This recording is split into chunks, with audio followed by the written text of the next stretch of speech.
Hey,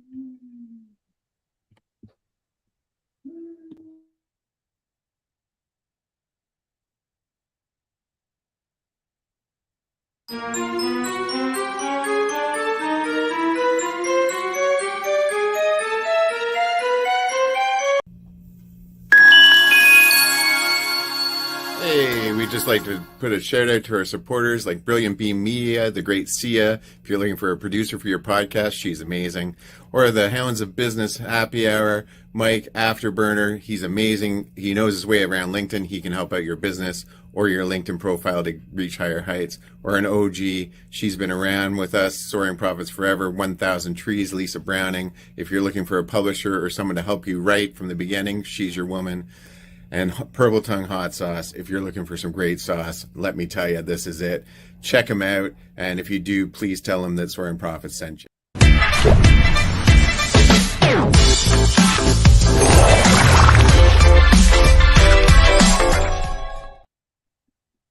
Hello, folks. Tonight, a very interesting little pitch that we have going for you guys tonight. Obviously, myself, welcome to Soaring Prophets. My name is Patrick. And tonight we are following some of the important politics as they happen in the United States. So tonight is the first of a few of these episodes that we're looking at. And we are going to be following the 2023 Republican debate tonight. So it's a little bit different than you otherwise would probably expect in a normal political debate, but that's kind of what the Americans are all about right now. So us here in the North, we're a little bit more laid back. Our politics are maybe a little bit more slow to function.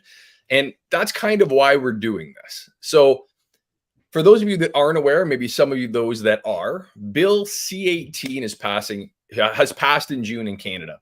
And it's going to become a very interesting quagmire for American journalism and Canadian journalism. And we're James and he's going to join us shortly. He's going to be jumping on here in a little bit. But what this is doing is this is leaving Canadian content creators and American content creators a little bit in the lurch in regards to politicalization and what is going to be allowed viewed in Canada. So I know this sounds kind of weird and there's a whole bunch of different opinions on this, but where I come on this is that this is scary times in regards to censorship, freedom of speech, all of these things. And here at Soaring Prophets, we talk about a number of things, right? We are on the foremost of trying to talk about mental health, creating awareness and advocacy for people. And what I'm concerned about, and what James, like I said, he's going to be getting us a little bit later here.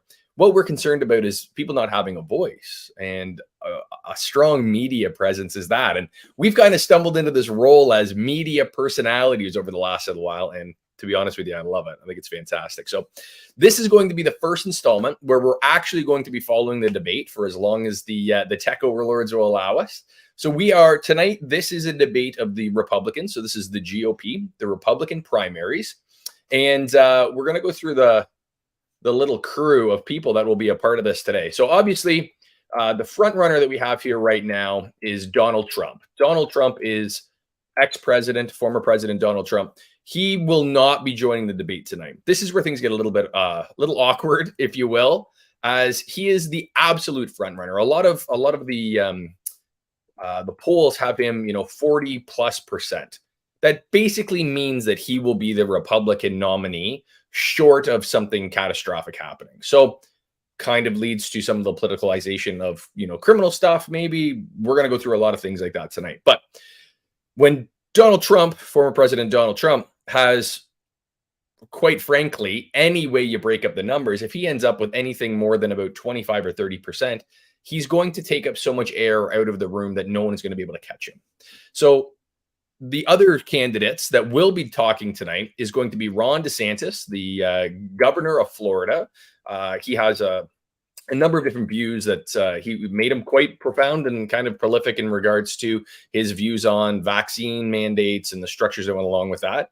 The next one is Vivek Ramaswamy, and this is a gentleman. He's a tech entrepreneur and author. Talks a lot about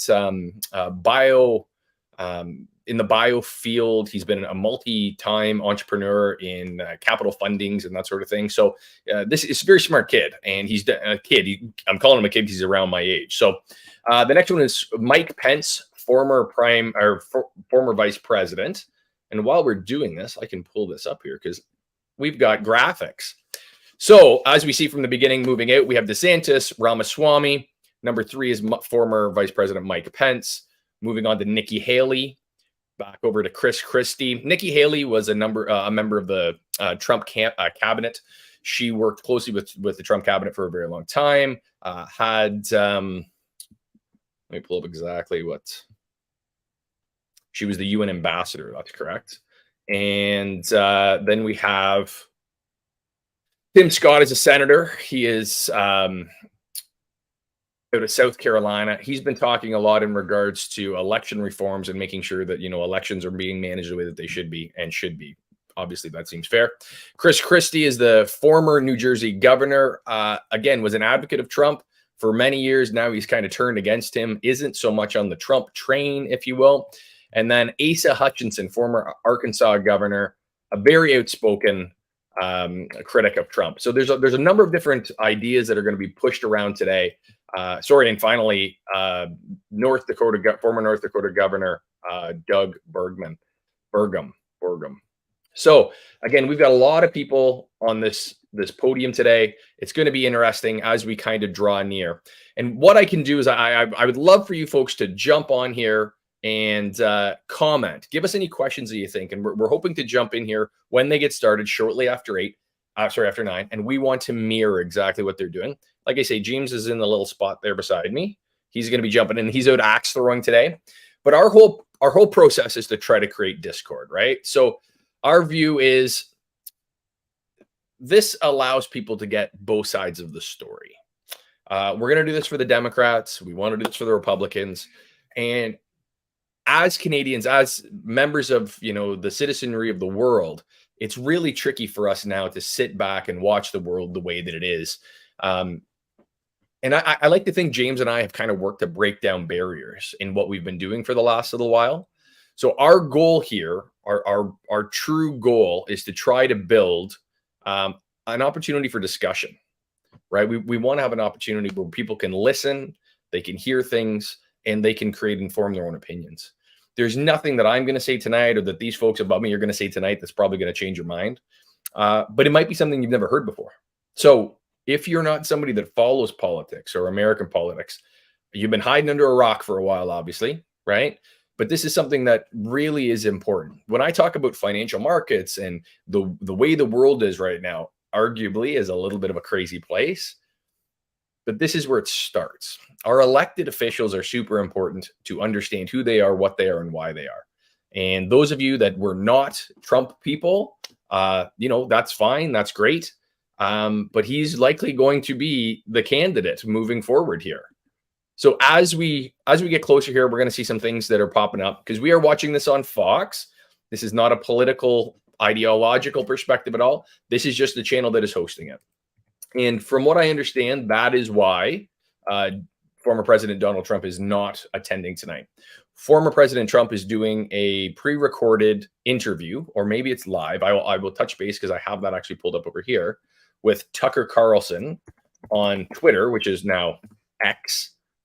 And let me pull this up here.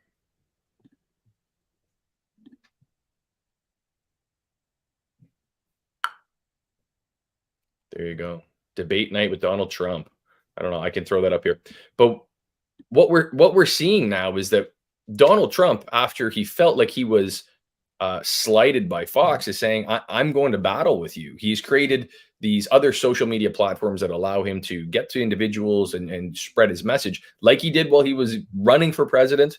And then while he was president, until those powers were revoked from him with Twitter and Facebook and all those things during the January 6th issue that was going on. So here we are now, is that we're trying to see exactly what's going to come next. So Donald Trump has pushed away from Fox. He doesn't believe that what they did following the January 6th things were fair or even remotely accurate in their reporting. So he's saying, hey, you're going to host this big event tonight.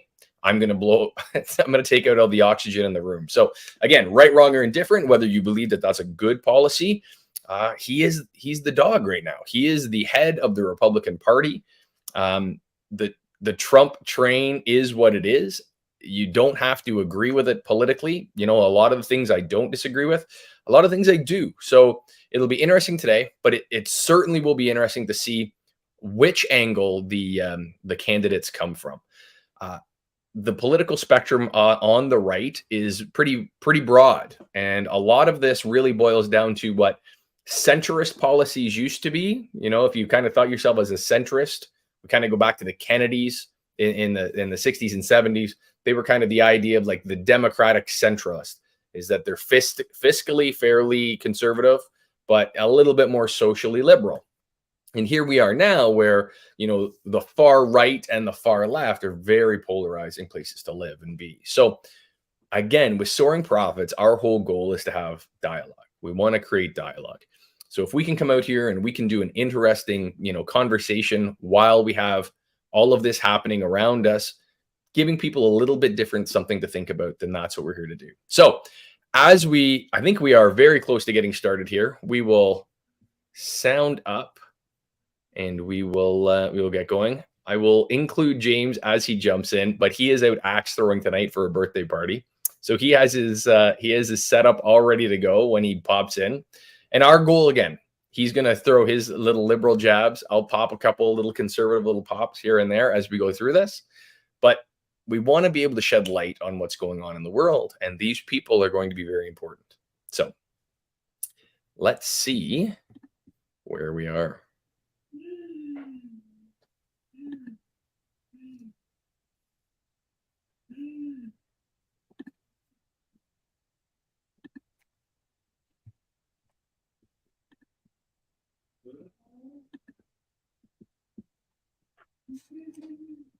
Looks like we're a few minutes out from what I'm seeing here. It looks like they're bringing people on stage now. So while I have you a few minutes, I want to talk to you guys about the Walking Tall initiative that I'm popping up here on the screen. If you can see that little QR code, you're able to take your phone and you're able to open up your camera setting and take a picture of that. Walking Tall, we had Chris on, one of the gentlemen from that organization here a few interviews ago. I guess it was 2 interviews ago. And they are an organization that resulted from a devastating mass shooting in Illinois. So this is Highland Park, July 4th holiday, which is, you know, Independence Day down in the States, where a murderous shooter shot up a parade. So Chris was an individual that was involved in that, and he's kind of picked himself up. Obviously has a whole number of things going on in his own world that he's dealing with, but is trying to shine some light on the world that is kind of really dark for a number of people that were involved with that. They've raised a number of dollars for a young gentleman, Cooper, a young man who was just a child, was shot in the back and now is paralyzed. And, you know, they're shining light in a place that's pretty dark, and they're trying to do it for a really great cause. So if you can spare anything, or if you think you can think of a way to support them, James and I are currently working on trying to put a 5K run together. So if you're in our area here, or you want to support us in our 5K run to support Walking Tall, we would love that. We'd appreciate your support. And that's a great way to do that. As well, while you're got your phone out there and you're liking, subscribing, and all that sort of thing, you're watching us on on YouTube, but we also have an Instagram page. So you can get your phone out there and you can click on that, and that'll bring us to the Instagram stuff.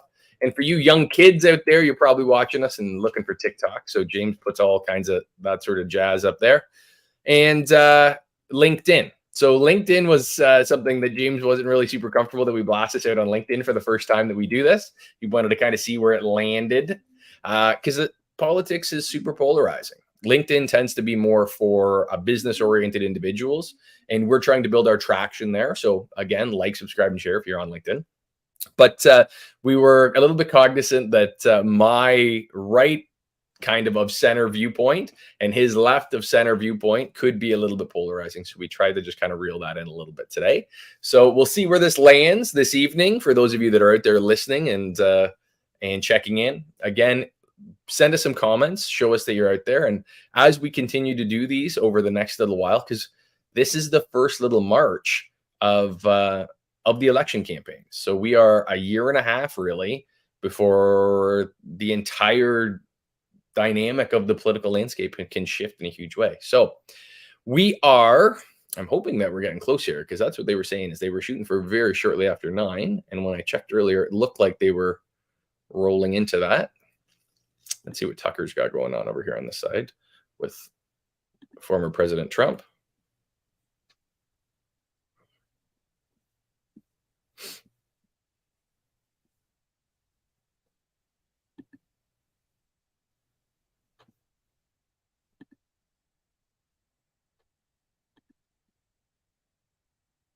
Let's do this. How about we do this instead?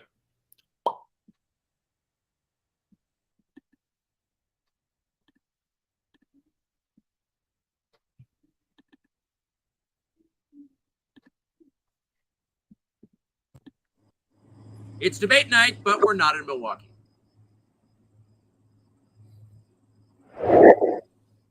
Mr. President, thanks for joining us. Thank you. Why aren't you at the Fox News debate tonight in Milwaukee? Well, you know, a lot of people have been asking me that, and many people said you shouldn't do them, but you see the polls have come out, and I'm leading by 50 and 60 points.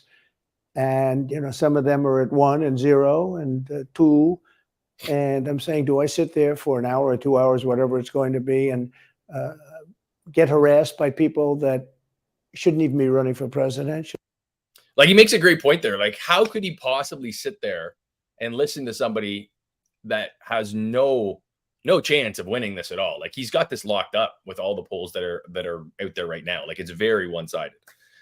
So you can put anyone you want on the stage. You can dress up a donkey and put him out there and be just, they can hit him and hit him and hit him and hit him and hit him with whatever they want. They have no downside. There's no political cost to these people. So that's an interesting perspective. Should I be doing that?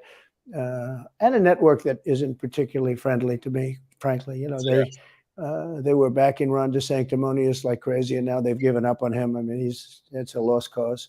It reminded me very much of 2016. You know, in 2016, I went through the same stuff. And so when this, we're going to start with Trump, put a little bit of what he's doing here, but then I want to jump back over to the Fox when it starts. Well, it looks like we're getting started here right now, so let's jump over there. Look at us balancing between this. It's almost like we know what we're doing. We're learning, and we'll be better at it for when we do it next time.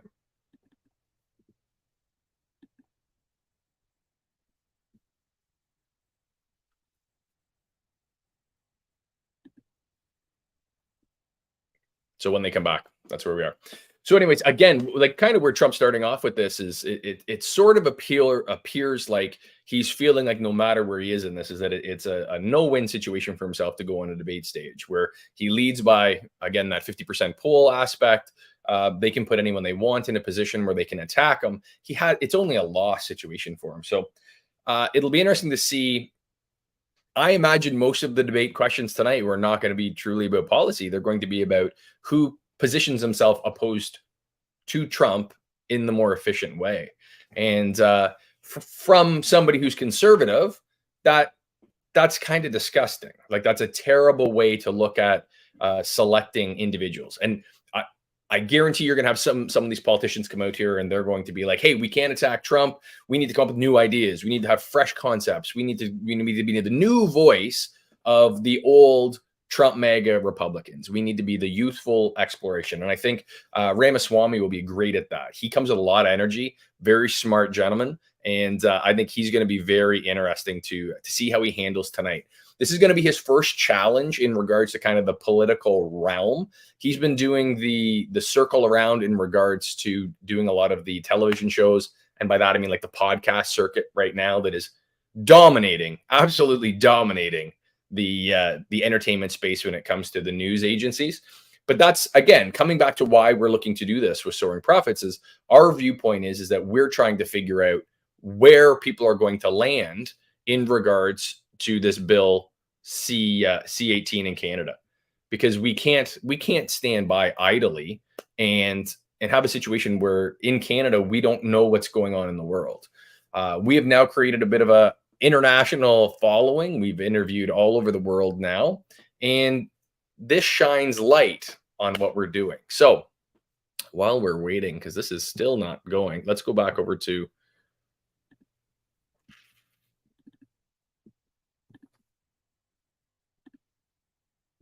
and had to fight them all the way. And then they became very friendly after I won, or just about when I was winning. But I just felt it would be more appropriate not to do the debate. I don't think it's right to do it. If you're leading by 50, 60, I have one poll, I'm leading by 70 points. And I'm saying, why am I doing it? and I'm going to have 8 people, 10 people, whoever made the debate. I don't know how many it is, but I'm going to have all these people screaming at me, shouting questions at me, all of which I love answering, I love doing, but it doesn't make sense to do them. So I've taken a pass, as you probably noticed. I did. I'm grateful that you did. It's interesting, though, because you spent a lot of your career in television. Yeah. You had a top show in television on NBC. But you don't feel the need now running for president to do television, obviously. Do you think television is declining? Well, according to a poll that I guess we just saw, it just came out where it's down. Oh, who could say it's not? Like when you look at just the podcast environment, people like Joe Rogan are changing the way that we do politics, the way that we do information gathering. Obviously, here at Soaring Prophets, we're trying to get there as well. So, beyond reasonable doubt to say that Tucker and Trump tonight will have way more views than anything on Fox News, CNN, MSNBC. Put them all together, it doesn't matter. They're going to knock the numbers down out. like 30, 35%. But I think they were referring to cable. I think cable's down because it's lost credibility. MSNBC, or as they say, MSDNC, is so bad. It's so wrong what they write and what they do and what they say. It's, it's fake news, as I said. I think I came up with that term. I hope I did, because it's a good one. It's not tough enough anymore. It's corrupt news. Really what you do is call corrupt news, but somehow that doesn't play as nicely. But it is corrupt news. So you have MSNBC and you have CNN, who's absolutely doing no ratings at all. I mean, they're dead.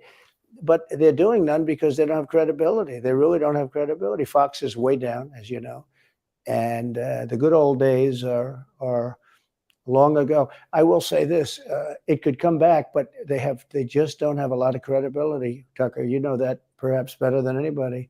I think it was a terrible move getting rid of you. You were number one on television, and all of a sudden we're doing this interview, but we'll get bigger ratings using this crazy forum that you're using than probably the debate or competition. When you say there are people on stage who shouldn't be running for president, who do you mean?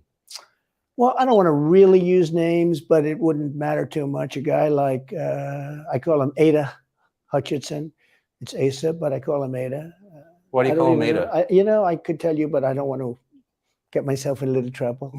But he's weak and pathetic, and he was, I never understood the guy, never knew him. He was the governor of Arkansas. Not a very popular guy. I don't know how but that state is such a great state. The people are so incredible. Yes. In that state, and they love me and I love them. How does this guy get elected governor of Arkansas? But he's nasty always, and has been. A guy like Chris Christie, the guy left with a 8%, think of it, 8% approval rating in New Jersey. Now he's running for president, and he runs solely on the basis, let's get Trump. He's like a savage maniac. He's like a lunatic, and that's all he talks about. His poll numbers are very, very low. He's about 2%. What's he like? You know him well. Well, just to stop there, because we got James floating back in. Let's bring this guy in, see where he is on for the evening. James, welcome, pal. Hi, hey, how you all doing? How are you today? Trump is in the house. I noticed that when I sat down, Pat had that smile on his face of admiration, so I knew Trump was somewhere around the room. Anyway, good to see you all. Welcome. I'm sure that he already let you in. How's it going so far? Are you happy with what Trump's saying? Well, you just got started, and like I was just kind of walking through everything. We've got 2 items that we need to talk about tonight. We got the Trump Tucker Carlson debate, and then you've got the debate that goes on behind the scenes. And where we are now is that we're just waiting for the other debate to start. So Trump's kind of come out there and laid his case for why he thinks that he doesn't need to be there. He's basically said, I'm 50% candidate. Why would I go up and sit with these people where statistically they cannot beat me? And all they're going to do is, throw arrows and say how totally awful they are and I am. And why would I stand there and do that? Well, my personal opinion is that he's doing it for because he knows if he walks on that stage, he'll be attacked immediately. Obviously, he's the front runner, the person that they all have to catch. And the whole time they'll be talking about what's going to happen to him tomorrow, the next couple of days, the legal problems that he's having. And it could only hurt him. It's not going to help him to be up on that stage because he will be constantly defending that kind of thing. For him to say, you know what, I'm just not going to go on the stage and have an excuse for it it kind of raises him up. He can go with Tucker Carlson pre-record, so he gets to control his narrative. I really do think it's more that. I think it's more that he doesn't want to talk about, like he would have to say a lot of, I can't discuss that because it's a legal thing. You know, he would have to do that a lot, and that doesn't look good anytime anyone says, I can't talk about that right now. So I think it's just a smart move by him. Not that I like Trump at all, but I think a smart move not going up on that stage. And obviously he's come up with a really good excuse. He is in the lead. And I'd be shocked if any of those people catch him. They're not really great front runners, except for the one gentleman, I guess, has one shot. Definitely not Mike Pence. Yeah, not a chance. Well, let's keep rolling with the interview here, and we'll run through the Tucker. Sure. By the way, I'm at axe throwing in a axe club at a birthday party, so this is why.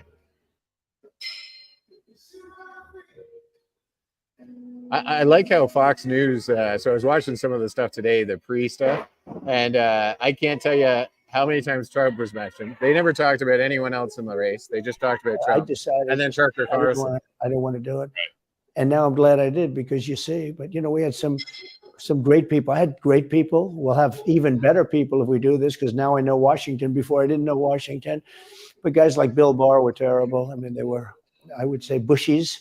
I say that with respect to the Bush family, but they were Bushies, and it doesn't work out for us. It was clear. This is kind of far afield, but it was just interesting. I read Barr's account of his time. He wrote a book about it, right? His autobiography, and in it he lies about Jeffrey Epstein's death. Whoa! What's he mean? Yeah, that's a big hitter. What's he mean? He lied about Jeffrey Epstein's death. Well, I'm sure he's going to preface it here shortly, but I want to touch base with who Bill Barr was. So Bill Barr was the Attorney General of the United States. He is, as close to the law in the United States as possible. And now Tucker's got something up his sleeve about the Epstein stuff. So we'll have to sit down and see where he comes with that. Clearly lies. Do you think Epstein killed himself sincerely? I don't know. I will say that, he was a fixture in Palm Beach. Yeah. I don't know what Barr said about it either. I have no idea what he said. What did he say? He killed himself, probably? He said he killed himself, and that they were going to do this investigation. They never did the investigation. It's never been public. Well, and they hid it. And why are they doing that? And clearly Barr knew. But why would Bill Barr be covering up the death of Jeffrey Epstein? Bill Barr didn't do an investigation on the election fraud either. Okay. He said he did, and he pretended he did, but he didn't. So there's two huge streams here, and it'll be interesting how they come back from this, right? So obviously the Epstein thing, there's a lot of people that feel like Jeffrey Epstein, those of you who don't know, was allegedly a prolific sex trafficker to the very elites. I don't think it was alleged anymore. Well, he was charged. He was convicted. The problem is that he was now before his death in 2021. He was being arraigned for much more serious charges in the thing that was coming on. So, and then he was under suicide watch by two guards that, at the exact same time the camera stopped working, disappeared, and he was able to hang himself with things that he should never have had. It's a little fishy. He was on suicide watch. Yeah, no, it makes no sense. The fact that they haven't talked about it, they haven't investigated. The fact that they have a woman who knows all the information and she's just disappeared. I can't tell you. When have you ever heard of her? His partner, Ghislaine Maxwell, worth a Google. But it's interesting the way that they've prefaced this conversation, because what it does is the Epstein investigation, again, no matter where you fall politically on areas, Tucker Carlson is no fool. And the way that he interviews people and the way that he pulls out information and brings stories out. And Donald Trump, you don't have to like him. You don't have to like him. I don't. Yeah. But he's no dummy either. And he is going he sidestepped that question quite well. He switched it to something that fits his narrative better than the Epstein thing. Because he probably, it's not something he wants to talk about either. Not that he has anything to do with it necessarily or doesn't. But it's not something he needs to talk about because there's some powerful people that likely are involved in it. And for him to go out against them would be bad. So he has to be careful, I would imagine, as well. Right. Let's see where they come up with. Sure. McSwain, the U.S. attorney in Pennsylvania, Philadelphia, said Barr just wouldn't let him do it. It was crazy. Barr became so petrified, so frightened of being impeached. They were going to impeach him. I don't know if you remember it. Yeah. It's not a big moment in history. But they said, we're going to impeach. They play a much He has the rougher best game, the slams. left. That was a good slam. And That he's was not a even great talking, slam. he's not even talking about his own impeachment, in which he had two. He's talking about Bill Barr's. So, like, from a guy who's been impeached twice and has lived to tell the tale, right?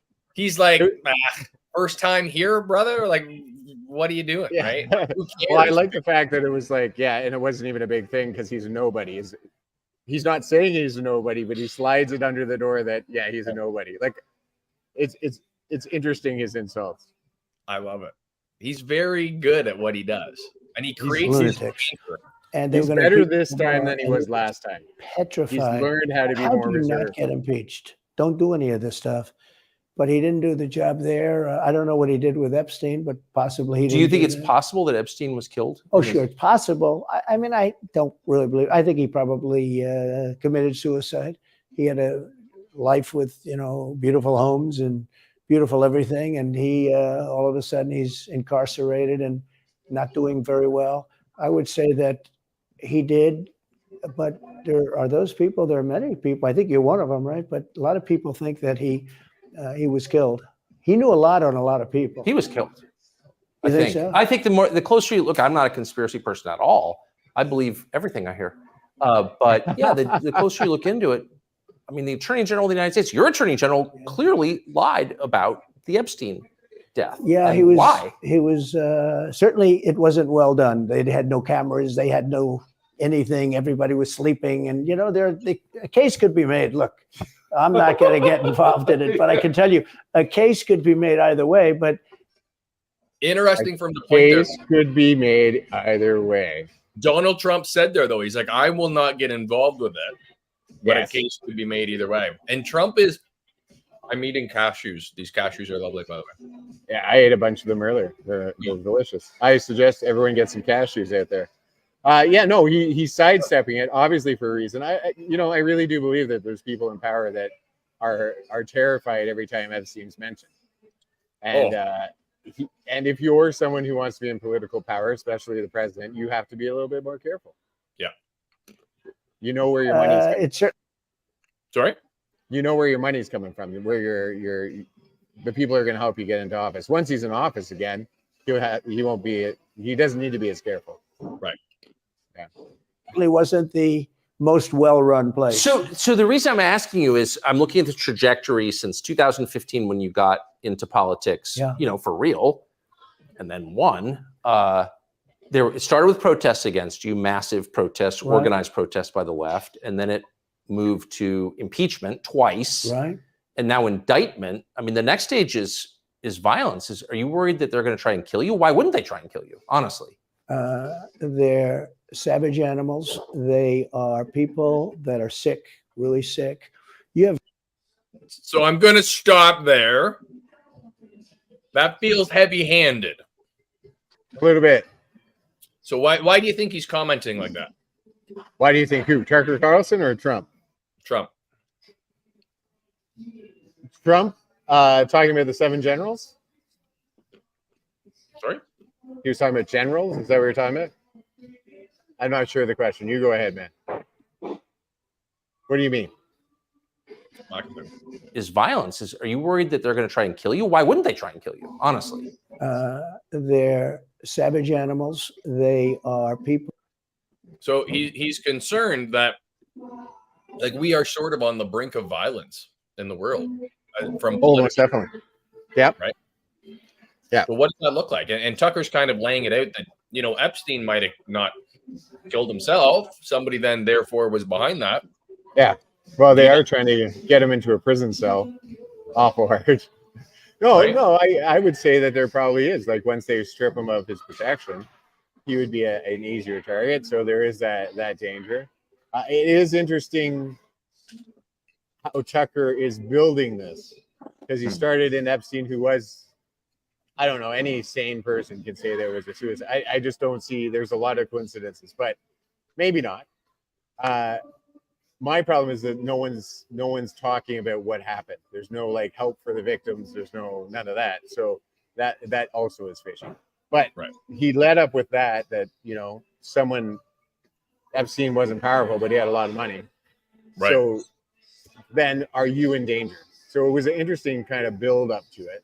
And it does look like Trump's concerned about it. I am sure he gets a billion death threats a day, like every president probably does. But what do you think? Do you think he's talking about the people en masse, or do you think he's talking about people within the government? I think both. I think there's such a hot button situation going on right now in the United States, and I'm going to say moreover the entire world. Like Right. when I look at Canada and I look at the political discord that we have going on right now, it's pretty fiery. Don't you think that since Trump is not in office, it has cooled a bit? There has been a cooling in the like there's still been political duress, but there hasn't been the huge violent protests as there were when Trump was in office. No. And the reason why I say no is the fact that the media has just turned it off. It's still happening. You think there's still violent protests, but they're just not showing? Well, so, okay, we're in Canada. Yeah. You are very intimately aware of the violent trucker insurrection protest that we had in January 2021. The dance party. Yes, I am very aware of that. Yeah, the truckers were misguided, but they definitely weren't violent, and they were annoying, and they annoyed a lot of people with their horns. But as far as I know, they weren't causing any troubles. But our prime minister made it sound that way. Yeah, but that's what I'm saying is these are happening. They're just not the way that the media is putting it there. Yeah. I would hazard a guess that we would see more of it if it was happening because people live stream that stuff. I'm going to go throw an axe though. So let's get not back at Trump. People that are sick, really sick. You have great people in the Democrat Party. You have great people that are Democrats. Most of the people in our country are fantastic, and I'm representing everybody. I'm not just Republicans or conservative. I represent everybody. I'm the president of everybody. But I've seen what they do. I've seen the lengths that they go to when they make up the Russia. When that's exposed and they go down, and Barr should have gone after them, and other people should have gone after. And they did very late because the Durham report came out. It was fairly good. It could have been a lot tougher, I guess, but it was fairly good. But it explained how corrupt it was. I'll tell you who did a great job was the Inspector General Horowitz. He did a phenomenal report. You didn't have to go to do it. He did it on Comey and on, I guess, McCabe and some others. And it was a vicious, it was basically a true report, how bad they are. But these people are sick people. These are people that I think they hate our country. You want to know the truth. When you see open borders, when you see these policies that they have, and so many other things, it's so sad to see. You know, we have a country that's very fragile right now. I've never seen, I will say, look. Trump's saying a lot here, and he's reaching out to the voter that is somewhat disenfranchised. He's looking for individuals that are feeling like their dollar's not going quite as far as it used to, or they're seeing mental health ravaging their communities. I don't think there's too many people that can sit around the table today and have a discussion with their family and feel like they are legitimately better off where they were 8 years ago. And, take the political ideology out of it, take the parties out of it. It's pretty hard to say that the COVID processes that everyone went through, the inflation, the interest rates here in Canada, like they're gutting families. Right. So Donald is former Vice President Trump he's tapping into that. And he's saying that I can be that again. You got to vote. Right. That's what he's drawing on. This is a call to action. I ran in 16, which was 15, but I ran in 16, election in 16. And there was tremendous spirit. In 20, there was even more spirit. We got millions and millions more votes. It wasn't even a contest. People said, well, what'd you think of 20? I said, we did much better. We did. You got to base it on the number of votes. We got many more votes in 20 than we did in 16. but the election was rigged. It was a rigged election. And with COVID, they used COVID to cheat in a lot of different things. And we have so much on it. It's like so easy. But we had judges that didn't. Okay, so hang on a second. So there's a lot to unpack there, just for the fact that a lot of people are saying that, you know, Donald Trump's been indicted, he's being charged with these things.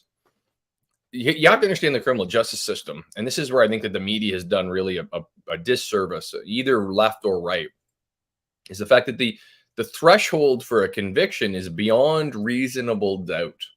So Donald Trump is saying, and he has said, that the election was a problem. There was illegal votes counted. There was interference. There were illegal votes from all different aspects. So you don't have to like that he says that. You don't even have to agree that it's enough to change the election. But if he can say that one situation, one person, one ballot was counted that shouldn't have been counted, the criminal charges go away because it's beyond a reasonable doubt. Because he gets a beautiful thing called free speech in the United States. He gets to come out and say, I don't believe this. I don't believe that this was done fairly. And that's his right to an opinion. Where the charges stem from is him trying to orchestrate a January 6th insurrection.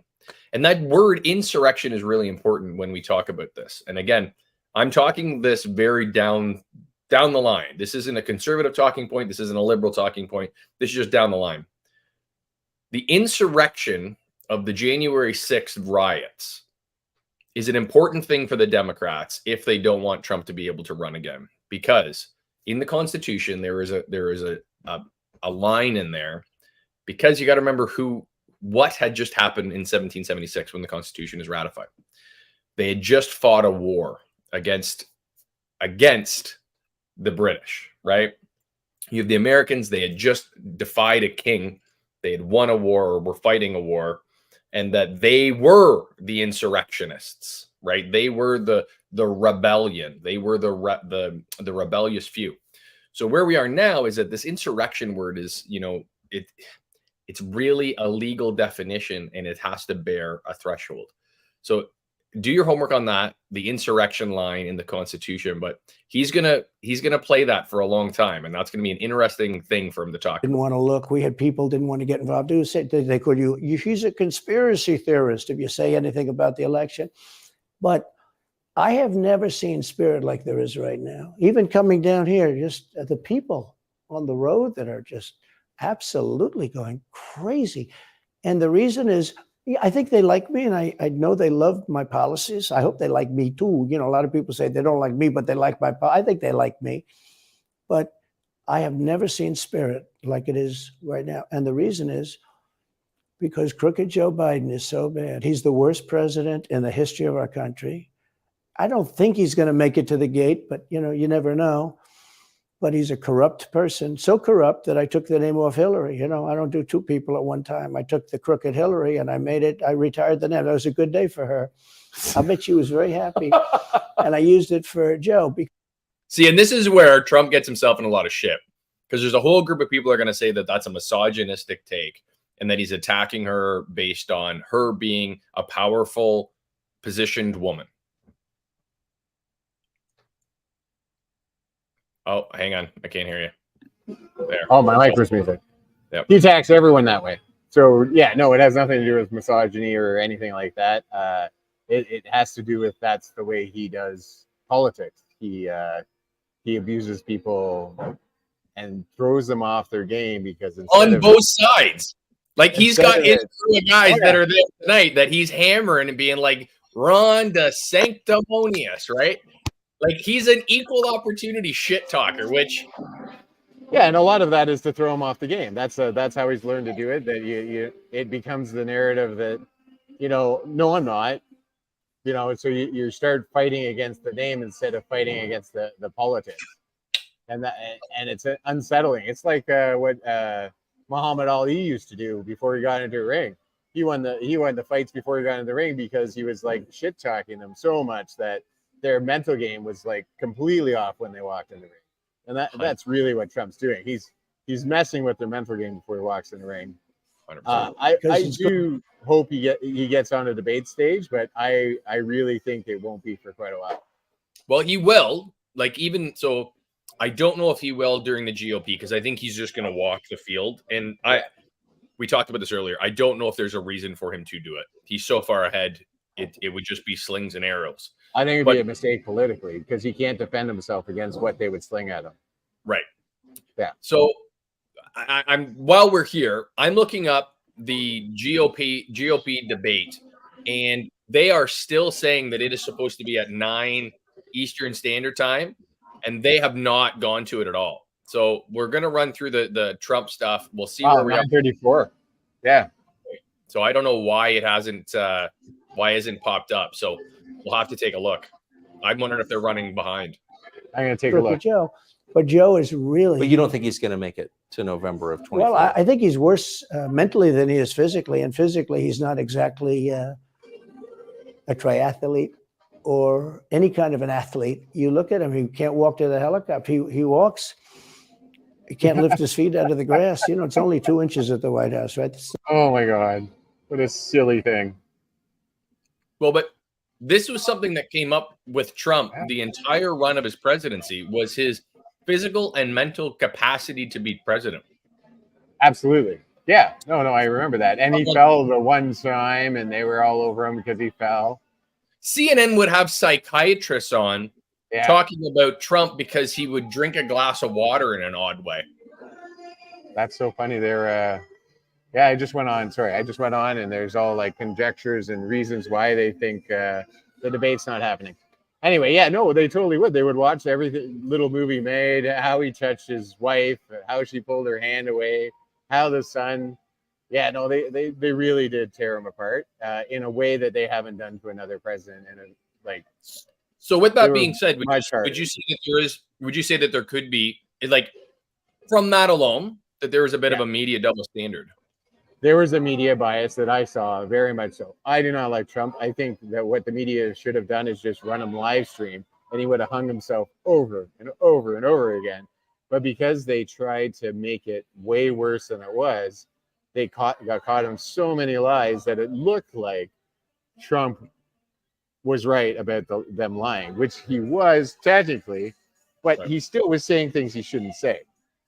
Sure. So, but yeah, no, they were harder on him than any other political leader that I've seen. They were tearing him apart every which way they could. They were tearing his family apart. They were saying some pretty awful things about his wife that you know, she has a sordid history, but still,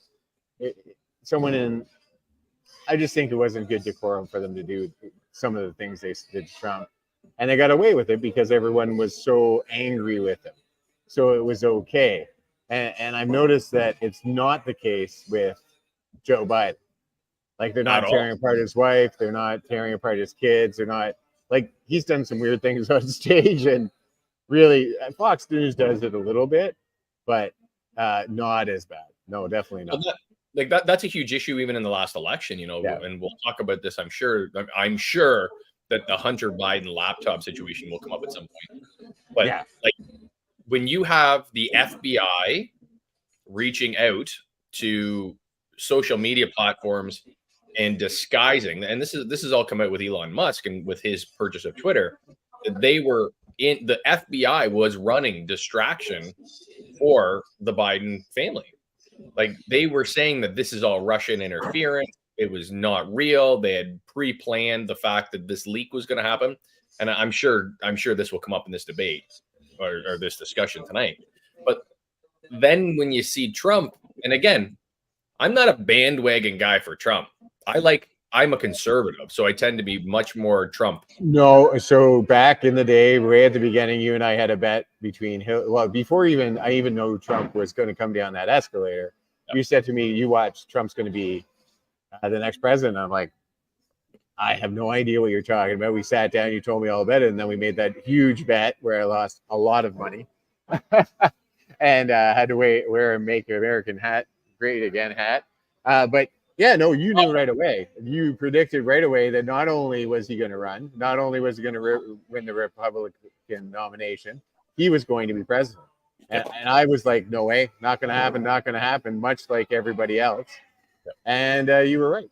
Yeah, so you're not a bandwagon jumper. Absolutely not. You're a hardcore conservative. And yeah, no. Let's go back and see what they got. It's not a lot, but you watch him and it looks like he's walking on toothpicks. So, and then you see him on the beach where he can't lift a chair. You know, those chairs are meant to be light, right? They're like 2 ounces. You lift them up.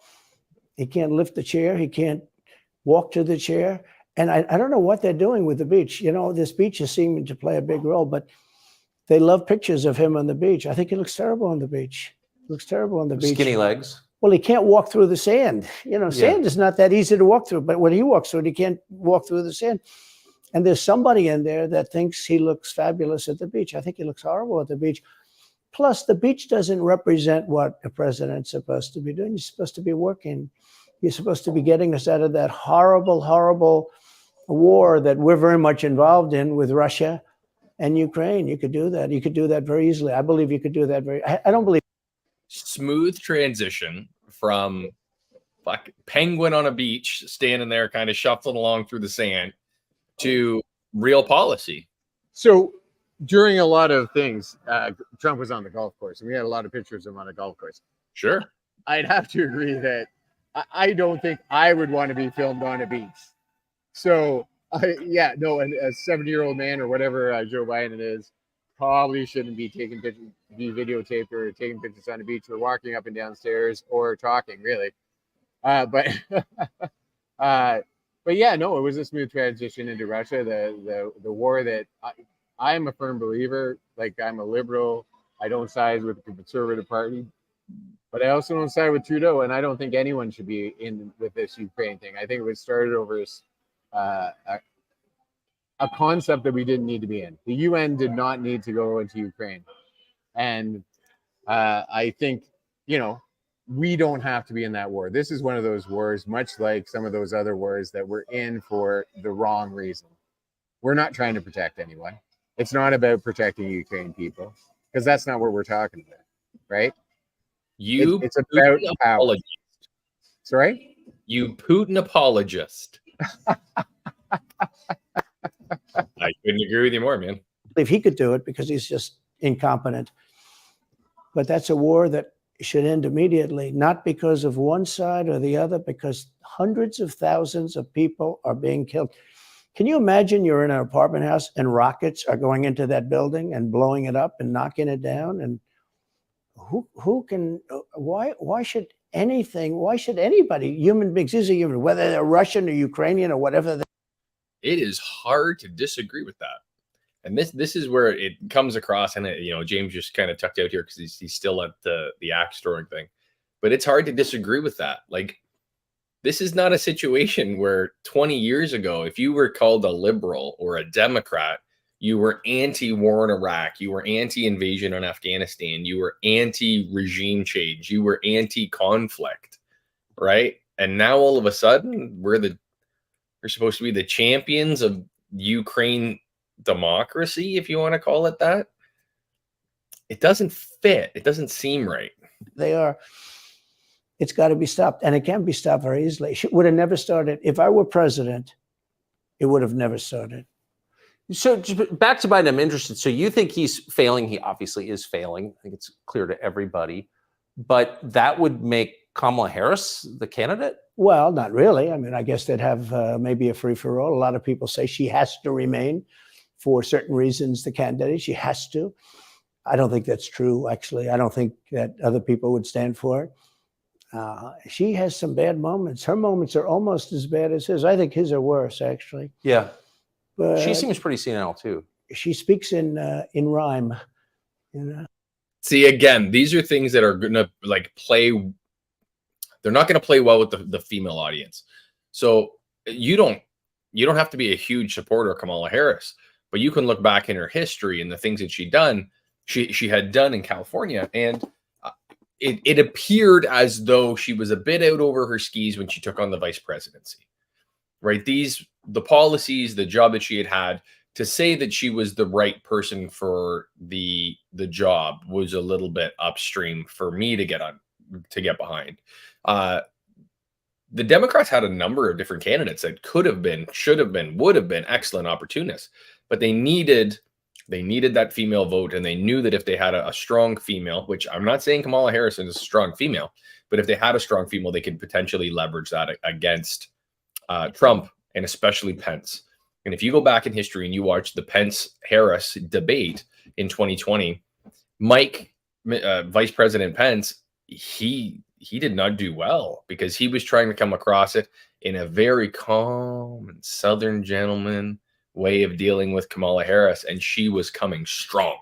She was coming after Trump and saying, the way that he was handling COVID, the way that she was, even on that debate stage, she said that she didn't trust the vaccine that was developed under the Trump administration. That became the vaccine that everyone used, right? So, like, looking back, and these are the things that the medias won't check. Like, go ahead, fact check these things, right? But this is the problem where we end up in this kind of political landscape where Vice President Pence and now Vice President Harris, when they had their debate, they gained a lot of traction, I think, in that, right? I think that the Democrats gained a lot of traction. It's weird. It's weird. But she has bad moments. And in rhyme?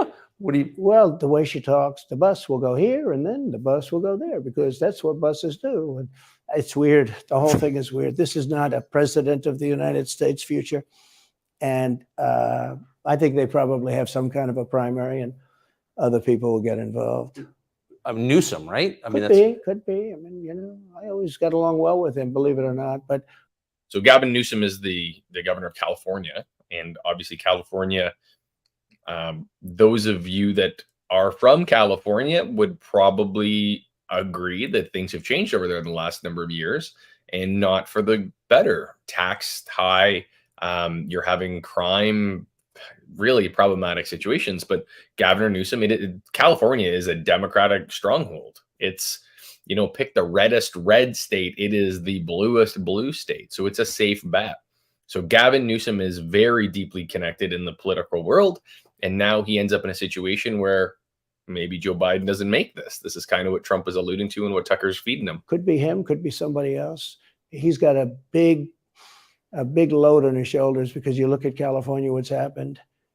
But I don't know if the American people really, the people that vote for him, I don't even know if they care. You look at so many of the things that are going on and people don't seem to be, in the old days, if you had a bad record, it meant a lot. Today, if you have a bad record, it doesn't really mean anything. He looks good. He's a nice looking guy, speaks well. But Biden, every time you watch him talking, it's like he's walking on eggs. You're waiting for him to collapse. And he almost always does. And I got to know the leaders of all of the countries, essentially, but the big ones. And the bigger, the tougher the leader. It's like sort of, I guess maybe that's the way it's supposed to be. But I got to know President Xi of China and Putin and Kim Jong-un, North Korea. Did a great job with North Korea, kept us out of a nuclear war. We would have. It was funny, and I thought this when he was bringing up the beach situation. Like, why are people allowing pictures of Joe Biden to be snapped at the beach? Like, why are we taking him out there with a 70-year-old man carrying a chair around, struggling through the sand? Like, that to me sounds almost like an operative type position for a foreign government. You don't want a position of strength to be displayed by your leader. I don't see that in any other nation in the world. So, it's interesting. Maybe Trump will go into that a little bit more.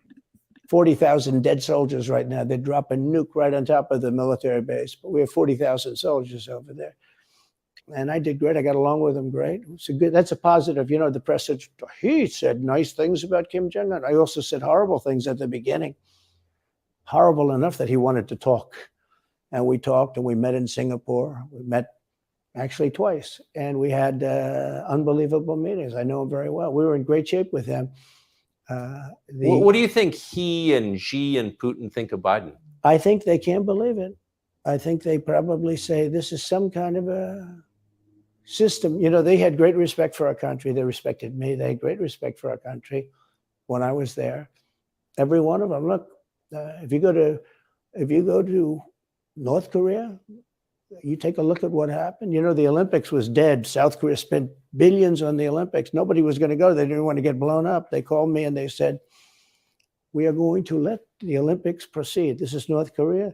I said, you should go into the Olympics. Put your athletes in. It wasn't like, they were big on athletes because, Famine. But Yeah, you got to feed your people to make them athletic. See, and this is where, like, those of you that don't like Tucker Carlson, he is his own cat. He is very dry. He is his own guy. But that's funny. Like, that is a funny piece, right? Famine. But they went in and they actually participated. And within about 2 days, the entire thing was sold out. And if it wasn't me, that would have never happened. But I got along very well with him, and that's a positive thing. He does have massive nuclear power, by the way. And if Hillary would have gotten in, or if the Obama thought process continued, it would have been a nuclear war, absolutely, with North Korea. He was expecting to go into a war, and it would have been a nuclear war. So do you think the rest of the world looks on at Biden and thinks someone else has got to be running the government? Well, somebody else has to be. I don't think he's capable of doing anything. Look, when I debated him, I said, how come, and this was in front of probably not a friend of yours, Chris Wallace. He was the moderator. Not a friend. I said, why is he? Chris Wallace was a former Fox contributor, and it was kind of pivotal and very heavy on Tucker Carlson when Carlson was leaving Fox News. So it's a nice little pop there going back. He wants to be Mike, but he doesn't have the talent. It's one of those bitchy little man. He wanted to be his father, but he didn't have the talent of his father was great. His He's father, a little fussy man. His father interviewed me in 60 Minutes. It was actually a 10. Can you believe it? I totally. His father had talent, at least. I may have been the only guy that he gave a good 60 Minutes to. He was rough. Really? His father was tough. He was great, though. He was great at what he did. But Chris Wallace was so upset. He was guarding this guy who wouldn't do a show, by the way. He wouldn't do. I figured I didn't mind Chris Wallace because Biden wouldn't do a show. And it was very obvious. He kept asking him and asking, but he wouldn't do the show. So I figured he's got to like me. But he came from a different planet. But remember when I asked the question, why is it that the mayor of Moscow's wife is allowed to give you $3.5 million? Don't forget, that was brought up. Now it's brought up all the time, but that was brought up by me long before anyone ever heard of it. I said, the mayor of Moscow's wife giving you $3.5 million. What did you do to deserve $3.5 million? To Biden. And Chris Wallace said, this has nothing to do with the debate. I mean, he got in the way of the question. No, it was crazy. And I said, well, wait a minute. He got $3.5 million from the mayor of Moscow's wife. Now, people forget that, but if you go back and take a look, you will see. And Chris Wallace didn't want me to ask that question. I said, I think it's a very appropriate question. I remember that question specifically. And at the time, they were doing the debate, and they were bringing up, this is where Trump was bringing up in the previous debate in regards to Hunter Biden and the Biden family and their money that was going around the world. And the debate moderator kept going and saying, pushing that there was no evidence, there's no proof, there was evidence, there was no evidence, there was no proof. This was after the Russian conspiracy, the Russian interference, Russian hoax, all the things that Trump will call it. And that was a pivotal point for a lot of people, where now we've come out and it's being proven. And again, do your own research. I'm not guiding anyone here. But it's being proven that there is a lot of money transacting between the Biden family and foreign governments. Please do your research. Don't believe me. Look into it. Well, there are a lot of news agencies, if you can believe the news agencies, on both sides. Like, it's not just Fox saying it now, that there is some sort of evidence about it. They haven't confirmed anything, I don't think, but there is evidence around the exchanging of money and Hunter Biden. Absolutely. It turned out to be much more appropriate than people thought. Amazing. So do you have a preference in, assuming you're the Republican nominee and all goes as you plan it to go, do you have a preference in who you run against? In many ways, I'd love to run against him because his record's so bad. It's still horrible when you look at inflation and everything else, but others also have very bad records. I mean, California's a bad record. So, should it be Gavin or should it be somebody else? When I look at San Francisco, what's happened to that incredible city? That was one of the greatest cities in the world just a short while ago. And now it's very sad when you look at it. Los Angeles. So is he talking about where Black Lives Matter took over part of San Francisco? Is that what he's talking about right now? No, you racist. I thought that's what he was talking about. I came in partway through, so Yeah. No, I'm kidding. So he was talking about they were talking about who would be running instead of Gavin Newsom. So the governor of California was brought up, and they're saying that well, look around at. I have to go. I will be back in 20 minutes. Excellent. They're closing down. Bye. Bye. The Democrat-run cities. Republican-run cities are doing very nicely because they arrest people when you have crimes, and they don't go after political candidates because they think it's good. I mean, it's like been amazing. My poll numbers are the highest I've ever had, but because people understand it. Can I just ask you? That gets back to my original question. So if the protest didn't work, you got elected anyway. Yeah. Impeachment didn't work twice, obviously. Indictment is not working. Your poll numbers go up. When they raided Mar-a-Lago in August of last year, your numbers went up. They can indict you 20 times, and you're not gonna lose the Republican primary because of that. Well, so it makes it look even more ridiculous. I mean, the 4 indictments, and maybe there'll be more. I don't know. These people are crazy. But they're counterproductive. So if you chart it out, it's an escalation, is what I'm saying. Yeah. So what's next after, try to put you in prison for the rest of your life? That's not working. So don't they have to kill you now? I think the people of our country don't get enough credit for how smart they are. And I'm not sure I would have said this 10 years ago, but they get it. They really get it. When somebody gets indicted, your poll numbers go down. When somebody gets indicted, you announce, ladies and gentlemen, I'll be leaving to spend time with my family and to fight for the rest of my life on this stuff. But you're out of politics. I got indicted 4 times. All trivia, nonsense, bullshit. It's all bullshit. It's horrible when you look and you look at what they're doing. The boxes hoax, I'm covered by the Presidential Records Act. I'm allowed to do exactly that. He's not covered, and he's got 25 times the number of boxes, and he's got them stored in Chinatown. He's got them stored in a flimsy garage underneath his Corvette at Penn. And by the way, at Penn, he gets millions of dollars. China pays this guy millions of dollars. See, I think he's the most corrupt president we've ever had. And so he's talking about Penn University. Right. So this is the university in which Joe Biden had an office and a records facility that he was storing these records that people say that he shouldn't have had during the vice presidency. So you have Trump, who was the president, and as the president has top secret clearance and can make anything classified or declassified at his whim. So he is able to declassify any information that he wants, and with the power of the presidential power, it just is. So what he's saying is that these charges that they're saying is that he has these boxes of files by the sheer act of him taking them is him declassifying, right? He can't be charged with that, and you have to kind of ask yourself on what level would you have to be to go after somebody who, it's like an accounting error. It's like missing the period or the comma in that, and then making a criminal case. And that's where I struggle with is that one, right? And it sounds like he's going to touch on a lot of these, and it'll be interesting to hear what his point of view is. Also has the distinction of being the most incompetent. And I believe both. I mean, he's both incompetent and corrupt. So I actually believe he's compromised because China knows so much about him. They know where the money comes from. They know where it is, who paid it, and they probably paid it. Well, they do pay Penn, and he gets $1 million. I think it takes $999,000 because, keeps it a little bit under $1 million, like by $1. But he, in many ways, is a Manchurian candidate. We have a Manchurian candidate.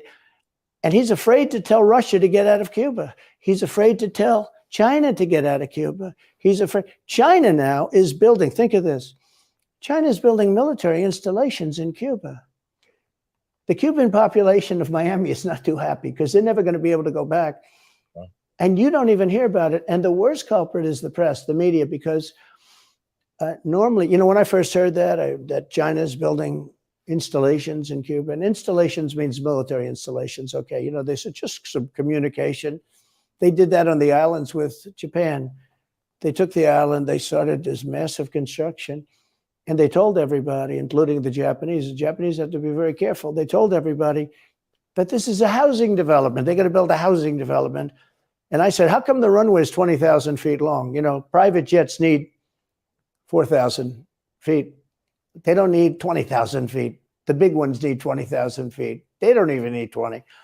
And I looked at the runway. I said, that's the largest runway ever built, both in width and length, for housing development. There's nobody that has a plane that big that you would have a runway that's Why that's is for China testing. allowed to conduct imperialism in our hemisphere? Well, yeah, and it's far beyond Cuba. It's all over South America. Yeah, in the Caribbean. So we built a thing called the Panama Canal. We lost 35,000 people to the mosquito, you know, malaria. Yeah. We lost 35,000 people building. We lost. The way he says things, like, that's just funny. We lost them all to the mosquito. Like, if you can't understand what he's saying, he's talking down, right? He's taking this conversation to a level that everyone can understand. Well, malaria. What is malaria? Where ever heard of malaria before? The mosquito, right? We hear about it in Africa. Like, you don't have to like him, but where he's coming from is he's taking it down to the lowest common denominator and having these conversations with people. And I love that he does it. I think he's so smooth at it. 35,000 people because of the mosquito. Vicious. They had to build under nets. It was one of the true great wonders of the world. As he said, one of the 9 wonders of the world. No, it was one of the 7. It happened a little while ago, you know. Says 9 wonders of the world. You could make 9 wonders. He would have been better off if he stuck with the 9 and just said, yeah, I think it's 9.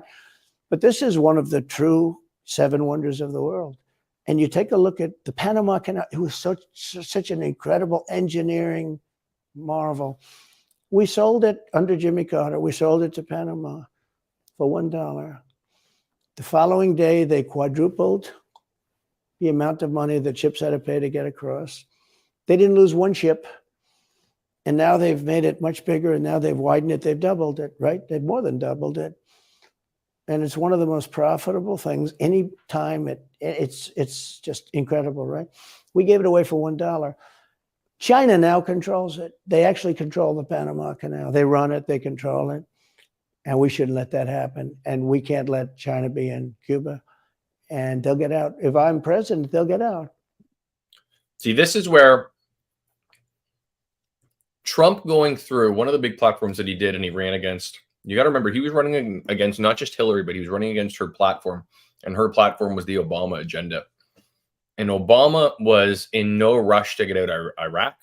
He was in no rush to get out of Afghanistan because of the neocons that were running the back scene of everything. There's a lot of money to be made in war and conflict. So Obama was at the end slowly starting to be like, okay, we can start to pull people out. This is out of Iraq, a conflict that, you know, arguably should have never happened. Afghanistan, obviously, Biden pulled us out, which was a bit of a problem.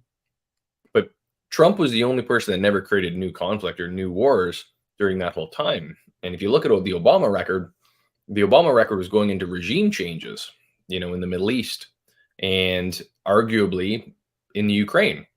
So when Trump talks about this is kind of, you know, war drum beating where he's saying China is going to have to manage me because I'm going to go after them in Panama. They're going to have to manage me because I'm going to go after them with the Trans-Pacific Partnership Agreement that was ratified or poured of it. Biden came in and handled it actually, you know, fairly well in the fact that he was not going to allow them to do the extreme agenda that the Obamas had. So Trump is setting you up for a conflict with China, whether you want that or not. And this is where I think he's got to be careful, is that he's going to garner support from certain political people in his world, but the centrist group doesn't want that. They don't want conflict right now because we've watched what's happened with the Ukraine and we don't want to push that lever, right? We just want to take the foot off our neck. Let us handle this for a little while. Let's get comfortable again. Because I had a very good relationship with President Xi, but he respected this country. He respected me, and he'll get out. And we can't let them run the Panama Canal. We built the Panama Canal. Should have never been given to Panama. We should have had it. But we gave it for $1. Think of it. They quadrupled. In one day, they lifted the fees, which are, pretty big for these massive ships to go through, right? Rather than going around the Cape and through all the tremendous storms, such beauty, when it's beautiful stuff. But you didn't want to get caught in those storms. Those were storms that wiped out the biggest ships. And we go through the Panama Canal, we built it, and we gave it away for $1. Think of that. How stupid are we? We have done the stupidest things in this country. So Trump, again, he's taking you on a journey through his discussion, right? He takes you to the understanding of going around the bottom of South America, right? He's talking about the Cape of Good Hope, the round the horn, right? And he's painting you a picture of how beautiful it is, how great it is, but we cut through it. We did it for $1, right? This is the way Trump tells a story. And it's not like anyone else tells a story like this. He's his own man. He's his own guy, right? So he always has a little knack on the way that he does it. And now we have a president that can't put two sentences together, can't speak, can't walk, can't talk. I don't think he gets to the starting gate, but these people do miracles. I mean, he ran out of his basement, and you got away with that one because of COVID, so he sort of got away with it. They cheated on the election. But you have people that are very smart, but they're fascists and they're radical left lunatics, and they're destroying our country with the all-electric cars and the windmills all over the place, which, by the way, don't work. And they're most of them made in China. For the most part, they're made in China. Germany a little bit, but China. But you look at what's happening to our country, even no voter ID. I mean, why don't they want voter ID? There's only one reason they don't want voter ID, because they want to cheat. I mean, who doesn't want, the Democrat convention, the last one, they had voter ID that was this big. It looked like a prison card, this big on their chest. You walked in, they had your picture, your this, your fingerprint. They had everything. The most incredible voter ID I've ever seen. That was to get into the Democrat National Convention. But to get into vote, if you buy groceries, if you buy practically anything now, you have ID on a card, credit cards or otherwise. But don't you think it's racist to have to show your ID? Well, they probably say that. They use anything not to show ID, because voter ID is pretty simple. And we could go back, and we should go back to all paper ballots, voter ID, same-day voting. France did it. France had mail-in ballots, and it was terrible. Anytime you have mail-in ballots, you're going to have massive cheating on your elections. Anytime, but not just the presidential. Now, that's an interesting point, right? It doesn't take a whole lot of concept to go, if I'm sent a ballot at home, and let's just come up with an analogy, right? Say me and my wife differ politically. I take her ballot and I fill it out and I send it in. And she goes and tries to get another ballot, and they go, oh, sorry, sorry. Or maybe they give her another one. Maybe I coerce somebody. And this kind of goes to where Trump's, legal conflicts that he's having right now is that all he has to do is prove that happened once in the United States. And that is beyond a reasonable doubt. That's not beyond a reasonable doubt that this happened, right? So there's lots of problems. If you have an open border in the South, if you have an immigration system that's broken, and you have no ID ballots where you can just walk in and say, hi, I would like to vote, then that's a problem. And that's what Trump is saying, is that if we don't have strong borders, strong policies, then where do we go from here, right? Election. Anytime you have. Isn't that the whole point of them? Yeah. So you can Oh, cheat? yeah, sure. It's the whole point. That's their whole point. They want to cheat. Yeah. They have to cheat because their policies are so bad that if they didn't cheat, they couldn't get elected. Who wants open borders? Who wants high taxes? Who wants high interest rates? Who wants to not be able to use a gas stove or have to drive an electric car, which, you have a 4-hour drive, but the car only goes an hour and a half. So you have to charge it. The happiest moment for somebody in an electric car is the first 10 minutes. In other words, you get it charged, and now for 10 minutes. The unhappiest part is the next hour, because you're petrified that you're not going to be found another charger. People, I'm saying, I'm not knocking electric cars, they're fine. They're fine. But if people want to buy a gasoline car or a hybrid, hybrids are pretty good, actually. But they should be allowed to buy. They don't want to do any of this. So right now, California's. See, that's just consumer choice, right? Like his way of coming around and saying it is convoluted, and you might disagree with the way that he puts it out there, but he's saying that, you have to have a choice. You can't have, we're in California, that they're saying by 2030 that they are going to go away with internal combustion engines, ICE vehicles, internal combustion engines. They are going to be away from them by 2030. Well, what do you do in Nebraska, right? California, think of California. California is the third largest economy in the world. There's a ton of people. There's a ton of opportunities for Tesla, whoever, to come in and put in charging stations all across the state, because it's a massive state, very well populated, great infrastructure, all that sort of thing in regards to what they've built out. But now go into rural Alabama, right? Like, if the Biden administration comes out and says that we are going to push back and we're going to say that we are going to, by 2035, we'll give them a little longer. How do you get along in Tuscaloosa, Alabama? How do you get around in Georgia, rural Georgia, the Midwest? Like, it doesn't fit. So that's where he's coming out. Is he's saying you can't just worry about New York and San Francisco. You have to worry about it all. You have to take it all into account. It's in a big brownout because their grid is a disaster. The grid all over the country is sort of a disaster, but the grid in California, and yet they want to have in a very short period of time millions and millions of cars going off that grid, essentially. It doesn't work. So plug your car into a grid that's failing. You should be able to buy an electric car. Electric cars could be fun if you drive short distances and you want to have, whatever, and you have plug-ins everywhere you go. They could be fine. But you got to have gasoline cars. You got to have everything. Let people buy everything. Now the new thing is your heating systems in the house. They don't want you to have a modern day heating system. They want you to use a heating system that will cost you at least $10,000 to buy and won't work very well. None of the stuff works as well. One of the things I did with EPA is you have states, many states, most of the states have so much water, it comes out of heaven, right? The water pours down and you have it. It's there. It's got to go wherever it goes, into the oceans, whatever. It's not like a big problem. Now, in some states, they have a problem. You have some desert areas and all, and for that, it's okay. But they have sinks where no water comes out. You turn it on, no water comes out. No water comes out of the shower. No water is allowed to go into the washing machine for your dishes or for your clothing or what. And I avoided all of that. Wait, See, he's dumbing it down too much here. And this is where he's starting to lose people, I think, in the way that he talks. Is that there's no water, there's no nothing. And you can see where Tucker's going to jump in here and he's going to come to his rescue. Let's see what he does. have sinks where no water comes out? Sure, you have restrictors. When I say no water, very little water. You want to wash your hands, right? Yeah. And you've seen this, and you turn on the sink and it's very little. Or you want to wash your beautiful hair, right? And you're standing under a shower.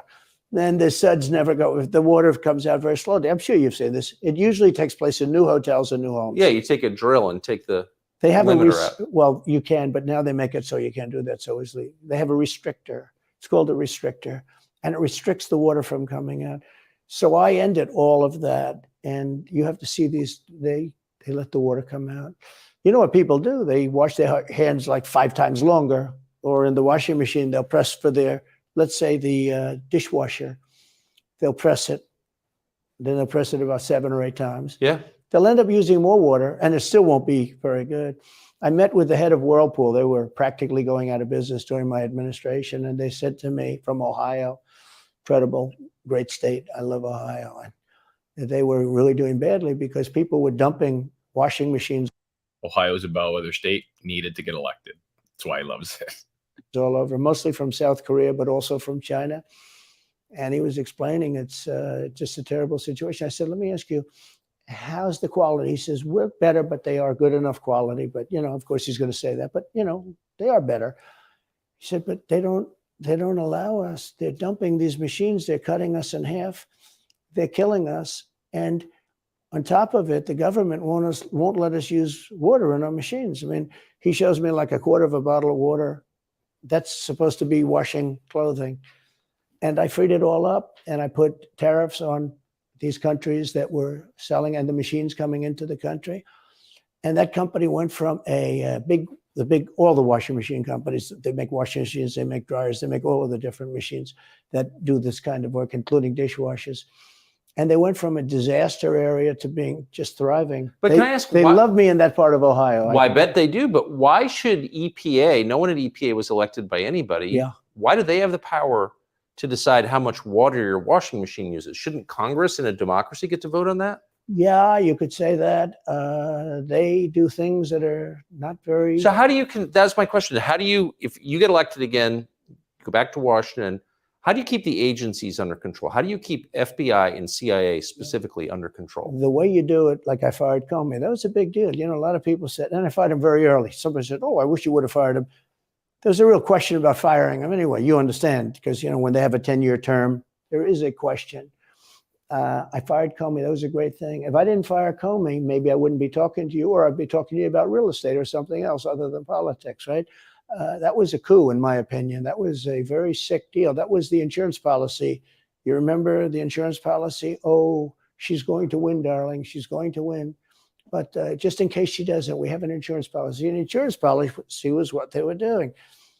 And we caught them with that. That was a very important tweet or whatever it was, text. It was a big deal. That was a big deal. The insurance policy. He's talking in regards to 2 FBI agents who were involved in the Russia election interference piece that turned out to be fraudulent, that there was no Russian interference with the election of Donald Trump, or to any amount that meant anything. And this is Agent Strzok and Agent Page. And they were romantically involved individuals that were very anti-Donald Trump and had a position and texts that were subsequently used against them, stating how awful Republicans were, how they smelt the Walmart people, and that there's no way that he could get elected. And one of the things that they elicit in these lists of text message is this insurance policy. And it is believed that Agent Strzok, who went before Congress, he initiated this insurance policy and single-handedly brought on inappropriate investigations that basically bogged down the Trump administration for the first 2-3 years because of the impeachment stuff, right? And that's what he's saying here. Is he's saying that if these guys hadn't have been there, if they hadn't have been inappropriately positioned, then his whole administrative world would have been easier and been able to flow through better. So this is what he's talking about. He talks in riddles and rhymes and circles, right? And you got to kind of decode it. Going to win 100 million to 1. That's not good odds. At least they gave me 1, right? 100 million to 1. But just in case she doesn't win, we have an insurance policy. And everybody said, that's strange. That's strange. But we caught all that because I fired Comey. Because when I fired Comey, it was like throwing a rock into a hornet's nest, into a nest of bees, and the place went crazy. So when you were president, are you confident that you knew everything, say, CIA was doing around the world? No, I'm not. It's a very interesting group of people. I had very good relationships, I thought, but I was a little surprised when I got out that, you know, things go on. Look, it's... What were you surprised by? I was surprised. I think it's some of the people. I was surprised that there was... I had a group of people. Look, we killed many, using the CIA, I have to say this, very bad actors. We were very good at it. You look at Soleimani, you look at al-Baghdadi, bigger than Osama bin Laden. I mean, Osama bin Laden, but al-Baghdadi did ISIS, and he was rebuilding ISIS very strongly. And that was the CIA that did that? That was really us that did that. Yeah. That was really us that did that. And Soleimani was us that did that, not so much CIA. But we did some very good work with the CIA. But I started, you know, when I looked at the 51 intelligence agents saying that was the laptop from hell was... That will not play well with Trump's base. Trump is supposed to be and is believed to be the fighter of the establishment.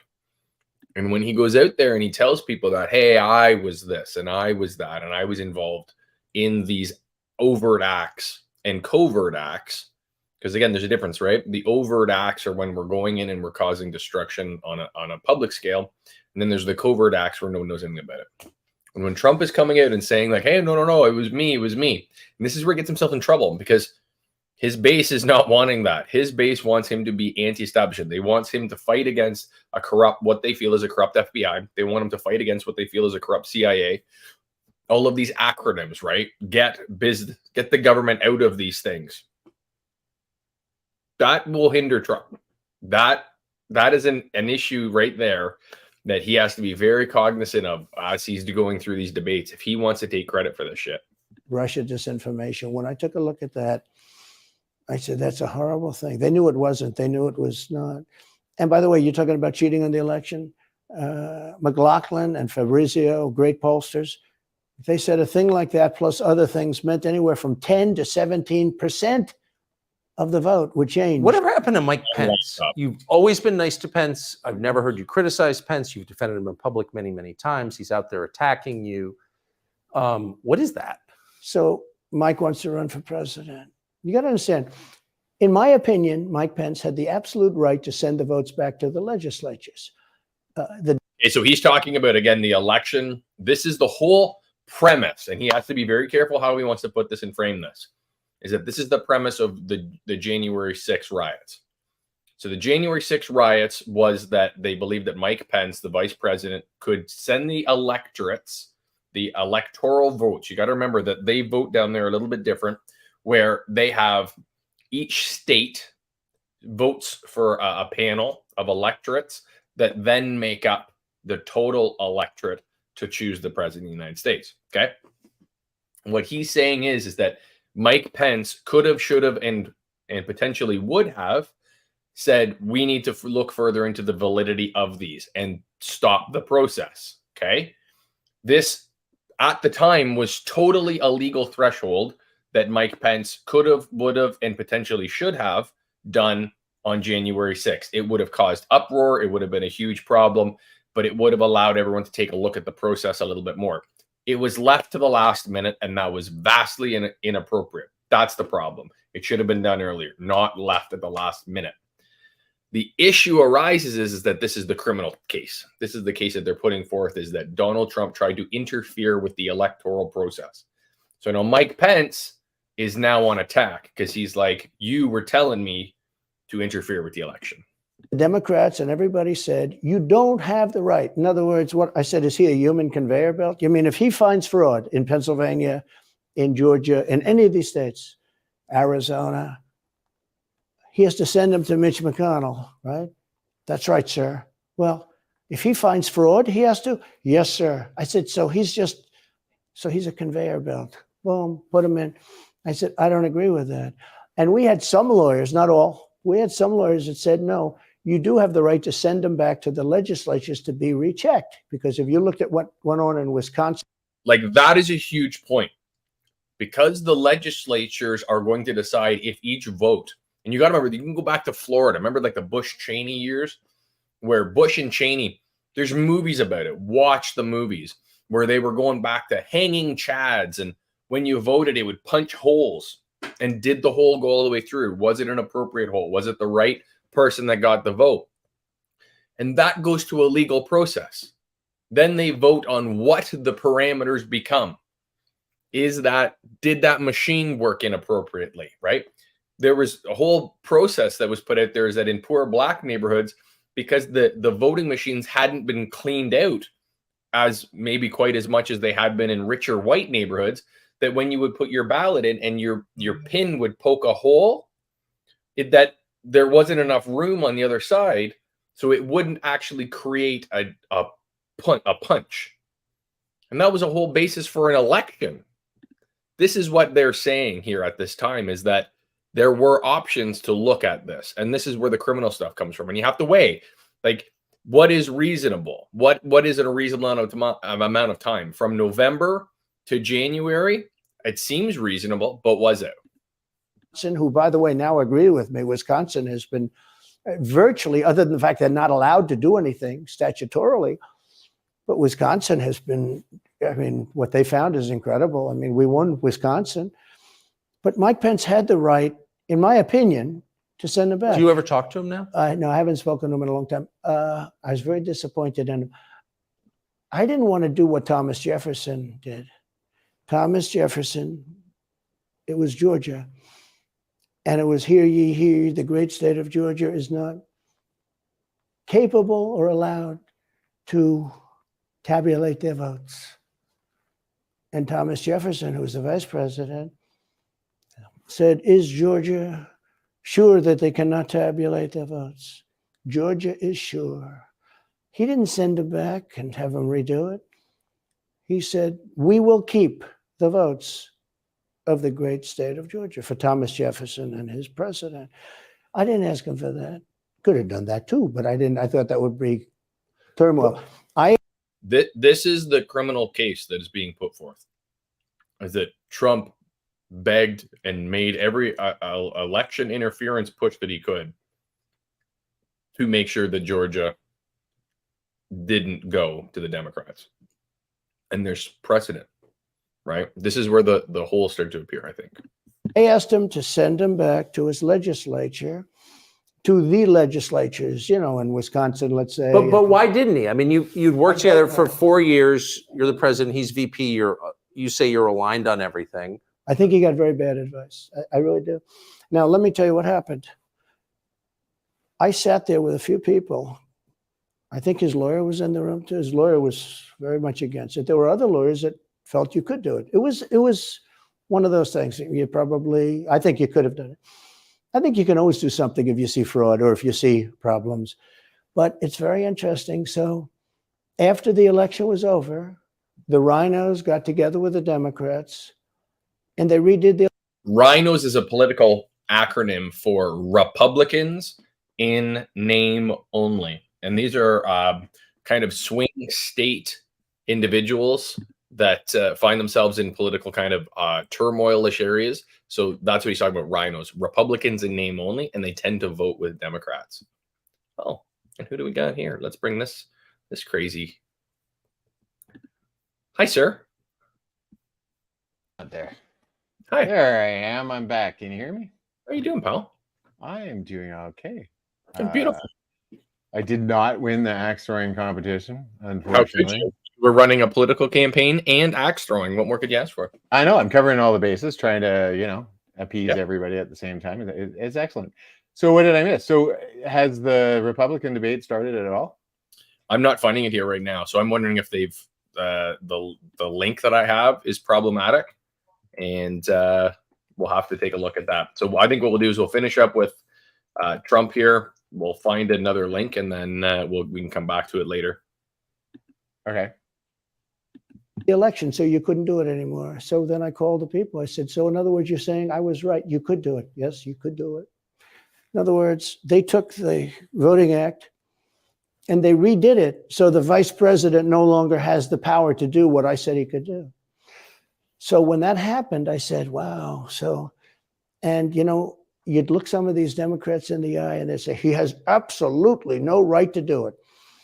And immediately after the election, they met rhinos, could name them all, and Democrats, and they approved legislation that takes away the right of the vice president to do it. So I said, so you're saying I was right. The vice president did have the right to do it. And they said, yes, he did. So if you're saying they stole it from you last time, why wouldn't they do the same this time? Oh, well, they'll try. They're going to be trying, yeah. And not only me, Look, DeSantis is out. I think he's gone. So he was at a level. People have figured him out. He's gone. But if somebody else got in, other than me, they'll go at him just as viciously as they did me. These people are sick. They will go after them. And a lot of people say they won't be able to hold up. I do get credit for holding up quite well, I must tell you. I think it's... How do you do that? How do you get indicted, every week and stay cheerful? It's... And stay cheerful. All right. It's quite a thing, though, man. And again, while you were gone there, he's kind of come up with some very interesting stuff, but he talked about, there's one point there where he talks about, the CIA and the FBI. And he kind of was like, I had a great relationship with these people. And I said, to our listeners, I said, that won't play well with his base. Right. When he comes out and says those 3-letter acronyms, he's supposed to be anti them, because he's been saying, like, our legal system is so flawed. It's so broken. They're coming after me.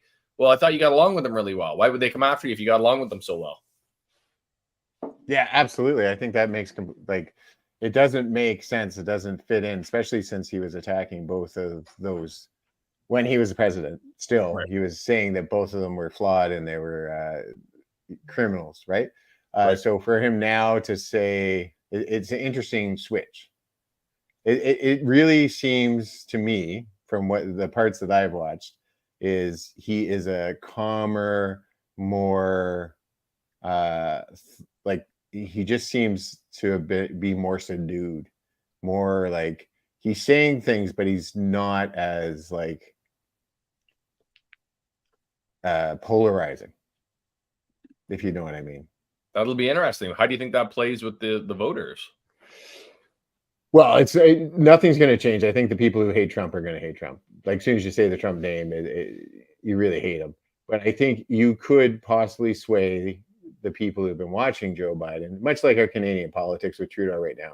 I'm a hardcore liberal, but I wouldn't vote for Trudeau. And there are a lot of liberals right now that are looking across, to the Conservative Party, because we're so sick of what Trudeau's doing.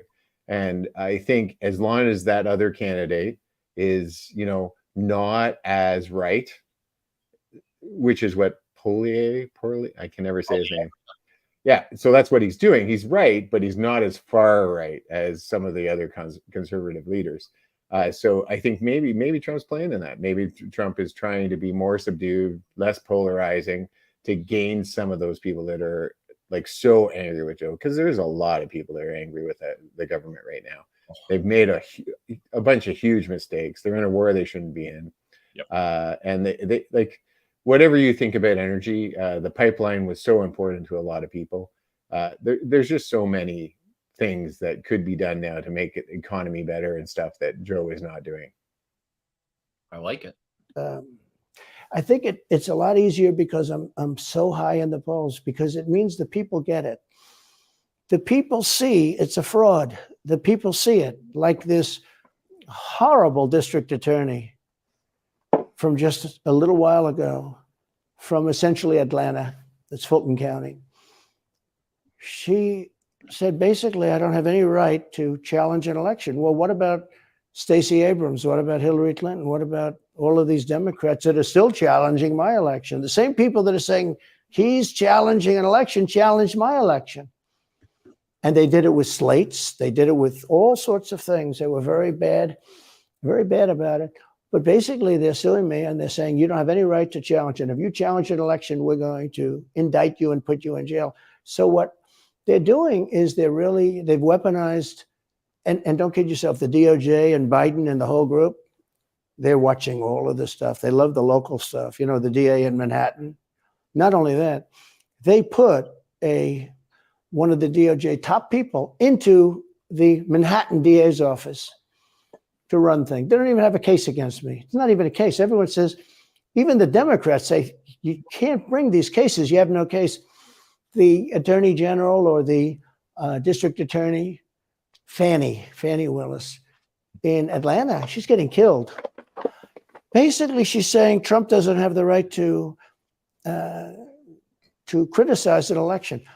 But you've been around long enough now. You've seen many elections criticized. I mean, Hillary Clinton goes crazy. Every time she talks, she says, he's not the president. Jimmy Carter said, he's not the president. Well, I am. Well, he brings up an interesting point, because it wasn't that what we did for the first 3 years. We spent 3 years going, Russia must have did it. Russia must have got him in. Russia did this. So you don't have to agree with that, or you can agree with that.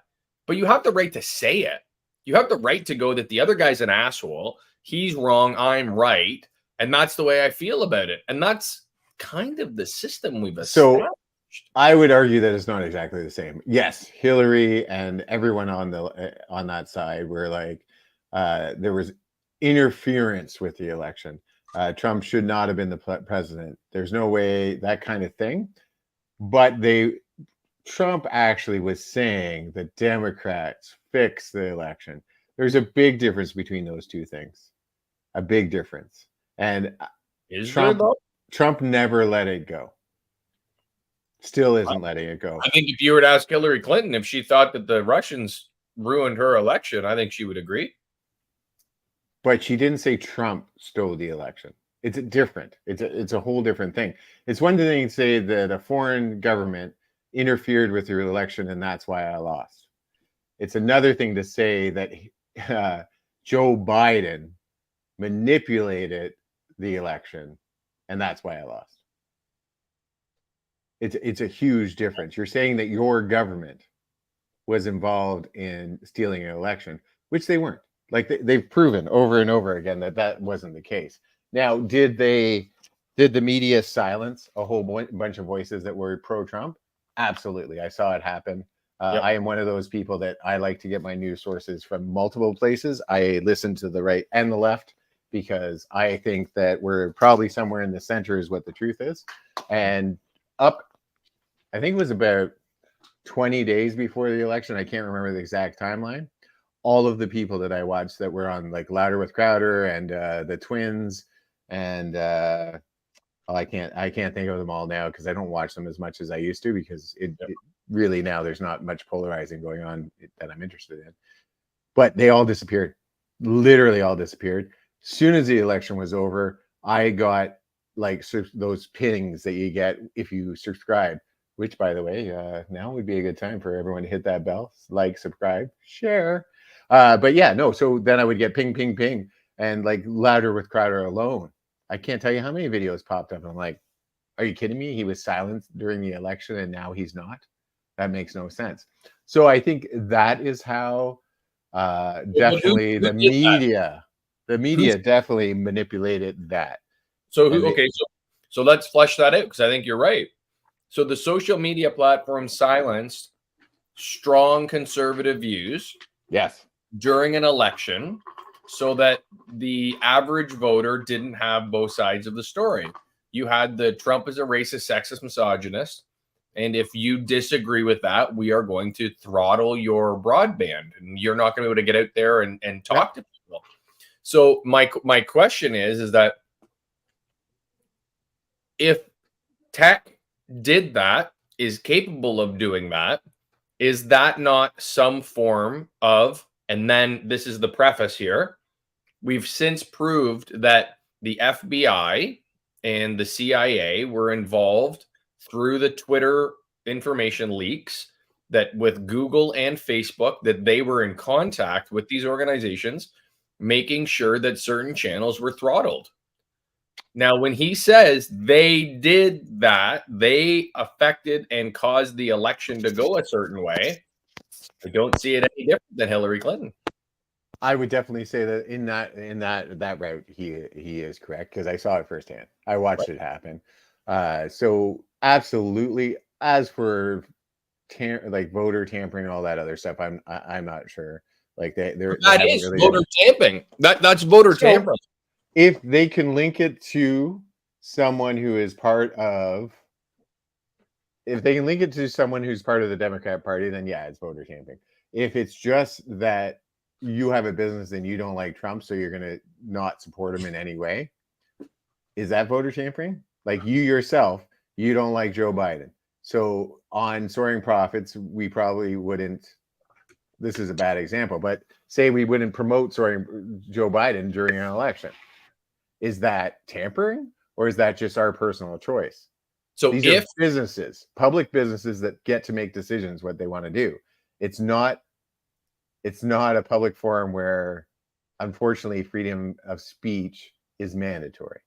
So if the government reaches out to you, yeah, and you are in coercion by a government to do what the government is asking you, yes, and that has a reaching depth to the point of millions of people on these platforms, that absolutely is collusion and that is election interference to the nth degree.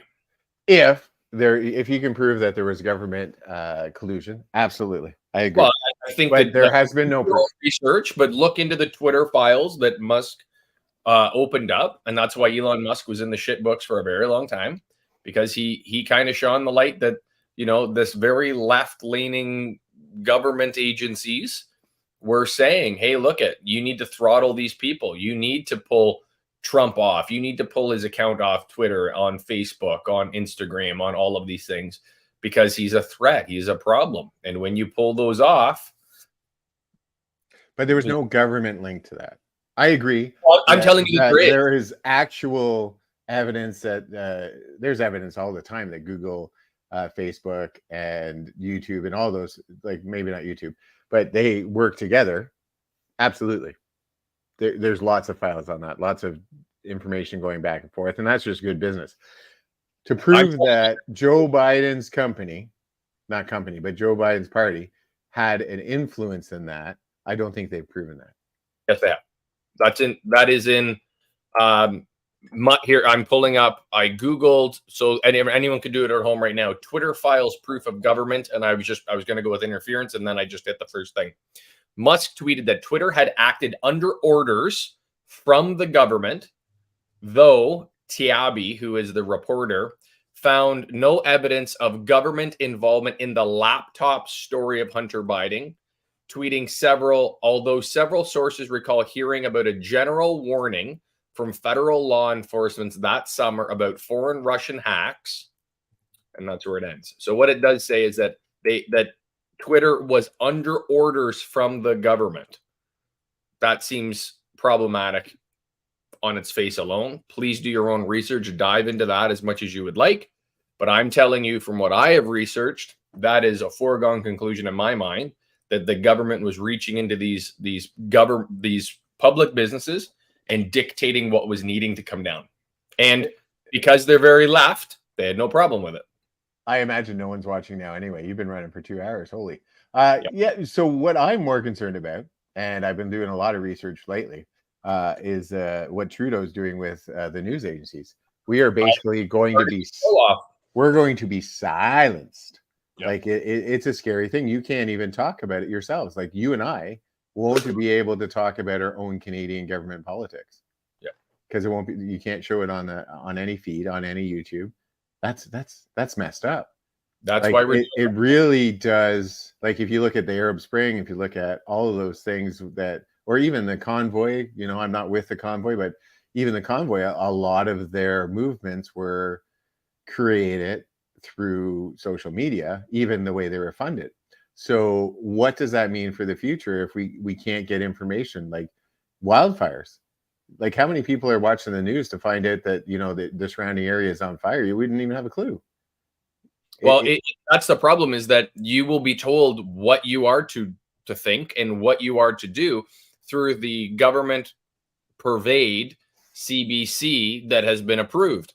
If you go out and you and I go and get a camera and we go out and you video me and I'm high and Patrick in front of this, there's a bush on fire in the corner, but you know, it's really, there's one bush. Like, I don't know if it's 50,000 hectares. This looks like a lawn fire, Tim, right? Like if you have anything that they disagree with in regards to that, now you're fucked. Yeah. President Hillary Clinton called me, by the way, at 3:02 in the morning to congratulate me the night of the election. Did her voice crack? Well, her voice was her voice crack. What do you mean? Her voice was very different. Don't forget, they were all celebrating at 5 o'clock in the afternoon. And I came home and I said, you know, I think we won. I felt we won because the rallies are so big. You know, we'd go to Wisconsin and we'd go to Georgia. We'd go to different states, Michigan. We'd have rallies in Pennsylvania. We had 58,000 people in Butler. And I said, you know, how are we losing this? How do you have a rally where you have from 50 to 100,000 people, many of them, you know, I did 7 a day for a couple of days. That's a lot. It's a lot. These are big rallies too. And I didn't hold back. I didn't say, let's make them let's do abbreviations, right? But they challenged the stuff. Yeah. Hillary called me up and conceded. Now, the word is that Obama said you have to do that. But she called up and totally conceded. But now, every time you see her on television, she's saying like, well, she's challenging the election. Do you think so? That would mean that she should be indicted, but that would mean also that Stacey Abrams in Georgia should be indicted because she still thinks she won the election for governor. She still thinks that. She's never recanted. These are all people that he makes, these exact statements where Stacey Abrams came out and said, this election was stolen from me. They were racist. They were all these sorts of things, that they had policies in place so that I could not win the election and it was rigged. They're not after her. Yeah. It is not unusual for either side to dispute an election. It happens all the time. It happens all the time. They have recounts. They have. So I don't fully understand why it was such a big deal that they asked for a recount, but it is a big deal that he hasn't conceded after the recount. But they haven't either. Has Hillary Clinton ever came out and said that, yes, Donald Trump was a duly elected president of the United States? I have heard her say that. Yes. I have heard her say that, yes, he did win, unfortunately. Absolutely. Absolutely, she has. How about what did I just call her? Hillary? Oh, the other. Yeah. I don't remember that. Your face. Yeah. I don't know her. I don't know anything about She was the darling of the left in Georgia. Yeah, everyone was like, she's going to win. There's no question. She's going to win. Everybody. Yeah. And Oprah was all over her. All these big mega donors, super donors, donors, master donors. I was trying to go with a masturbation joke there. They were all over her and she didn't win. And that was obviously, like, that's where the media spin comes in, is that was obviously because of racism and an election fraud that was perpetrated on the people. And she, again, Stacey Abrams, I am not aware that she has ever came out and said that, no, she lost and should have. So it's, it's crazy. I just flipped over to my feed of the presidential Republican election, and they're still just showing reporters standing around yawning. I have a feeling they're waiting till this is done. You think so? Because they can't compete with it. Do you think Stacey Abrams will be indicted? Maybe. Yeah. Like, there's no one, like, left, right. You're going to watch Trump. It doesn't matter what side you're on. You're going to watch this show, right? That's just the way it is, and it's unfortunate. So I think maybe they're waiting. Like, what else could be the reason? I don't know. Unless they come out with that there was a threat of some kind, but there wouldn't be reporters standing around. Like, I can show you my feed right now. It's just a bunch of reporters like yawning and standing around. It's pretty funny to watch. Yeah, throw it up. Wait, I got it. There it is. Sorry, there. Can you see that? That's it right there. So in the comments, there's all kinds of conversations about other things. Crazy. Yeah. Well, let's go back to old Trumper here, and we'll keep rolling with him. For governor, she still thinks that. She's never recanted. And do you think Stacey Abrams will be indicted for that? No, of course not. She won't be. The Democrats don't get indicted for things like that. They don't get impeached. No, it's a different thing. With that being said, yes, I had great support when they did impeachment hoax #1 and impeachment hoax #2. Jim Jordan, the House was fantastic. And actually the Senate was very good for me, other than, Mitch McConnell. I think if he had, it's too bad I endorsed him. He was begging, he was going to lose that race, and I endorsed him, and he ended up winning the race because of my endorsement. He was down, he was going to lose. Arguably one of the biggest mistakes that he made in all of his presidency was trying to back Mitch McConnell, who was he's just this 150-year-old dinosaur in the Senate, but he is the leader of the Republicans, and he ends up in these positions all the times where he's able to whip up votes, and he never votes with Trump. And you can say right, wrong, or indifferent. Maybe he's is he voting with his conscience? I think he's voting with his wife's pocketbook. She's a very wealthy and comes from a very wealthy family. But it's crazy. I have no idea. I don't know who the man is, but I don't trust any politicians, so who knows? But why do you think Trump backed him then? Like if he doesn't side with Trump, Well, so Trump isn't that guy. If you like, he proved over and over again. Once you stop backing him, he cut you off. And not only does he cut you off, he tries to cut your throat. So why would you back a guy that doesn't back him? I think it's pragmatic. So you had him in the Senate where he was able to get your Republican votes that you need to get things done. So the legislature in the United States is the Congress, then the Senate, and then the presidency. So the president at any point can veto things out, kill bills, right? But they start in the House, they get voted on, approved or denied. Then they go to the Senate for ratification. And when they go to the Senate, that Senate is the final yes. So they're kind of the bigger, hey, look at us, yes men. Okay. So if you can get things through the House, because those guys flip and turn fairly frequently, like every election, those names come in waves and then go out in waves, right? Right. Senators tend to stick. Like they're much more powerful. And Mitch McConnell was able to foster relationships for whatever reason. He's 150 years old. He wrote the way that it was supposed to be, maybe. I don't know. But he was fantastic at drumming up support for the Republican view. The problem is that when it comes down to things that really mattered, he more often than not voted against Trump and what he was trying to accomplish. Whereas the Democrats, traditionally, in my experience, tend to vote very colorful. So they vote, if it's blue bill, it'll get blue passed. Whereas the Reds, we have this rhino, Republican in name only category, where they're kind of swing state-ish. So they don't always vote just red down the ticket, if you will, right? Right. So yeah. Amy McGrath, she was $90 million in cash, all set to go. She was leading by 3. He was going down. I did him a favor, and then 3-4 months later, he really wanted to impeach me. He's a bad guy. But if you look at what's going on politically, it's so interesting. The level of loyalty is different in politics than it is in normal life, I will say. With that being said, I've had great loyalty also. But the House was fantastic. The Senate was very. So that line gets him in trouble all the time because he talks about loyalty. Yeah. And Trump is a 70-year-old man that grew up in New York when New York was gangsters building a real estate empire.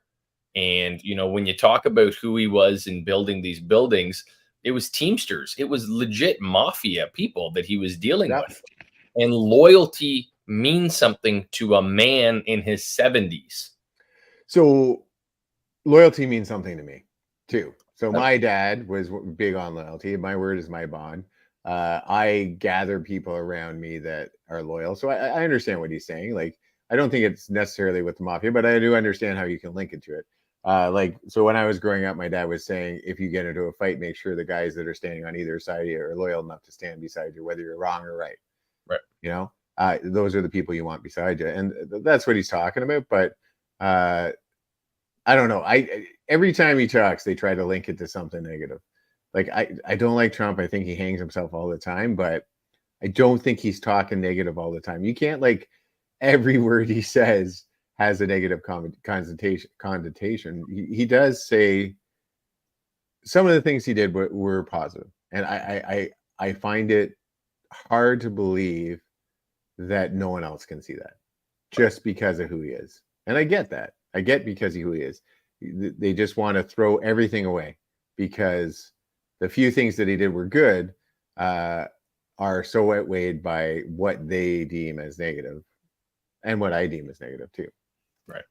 Very good. Anyway. You know, they overrode Mitch McConnell. Mitch McConnell, in my opinion, was trying to get senators to impeach me, especially for the second one. And on the first one, he acted very, very slow. He should have gone much faster.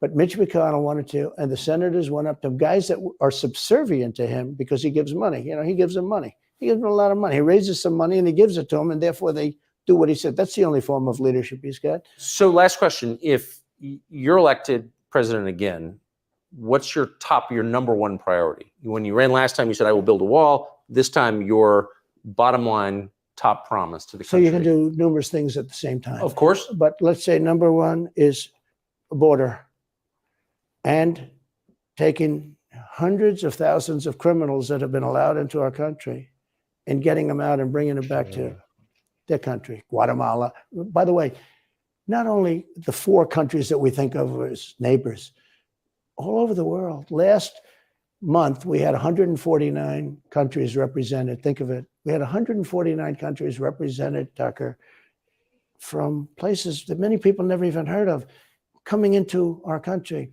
And they're coming in from mental institutions. See, something that he doesn't handle that well is that he needs to preface the fact that that is coming across our southern border.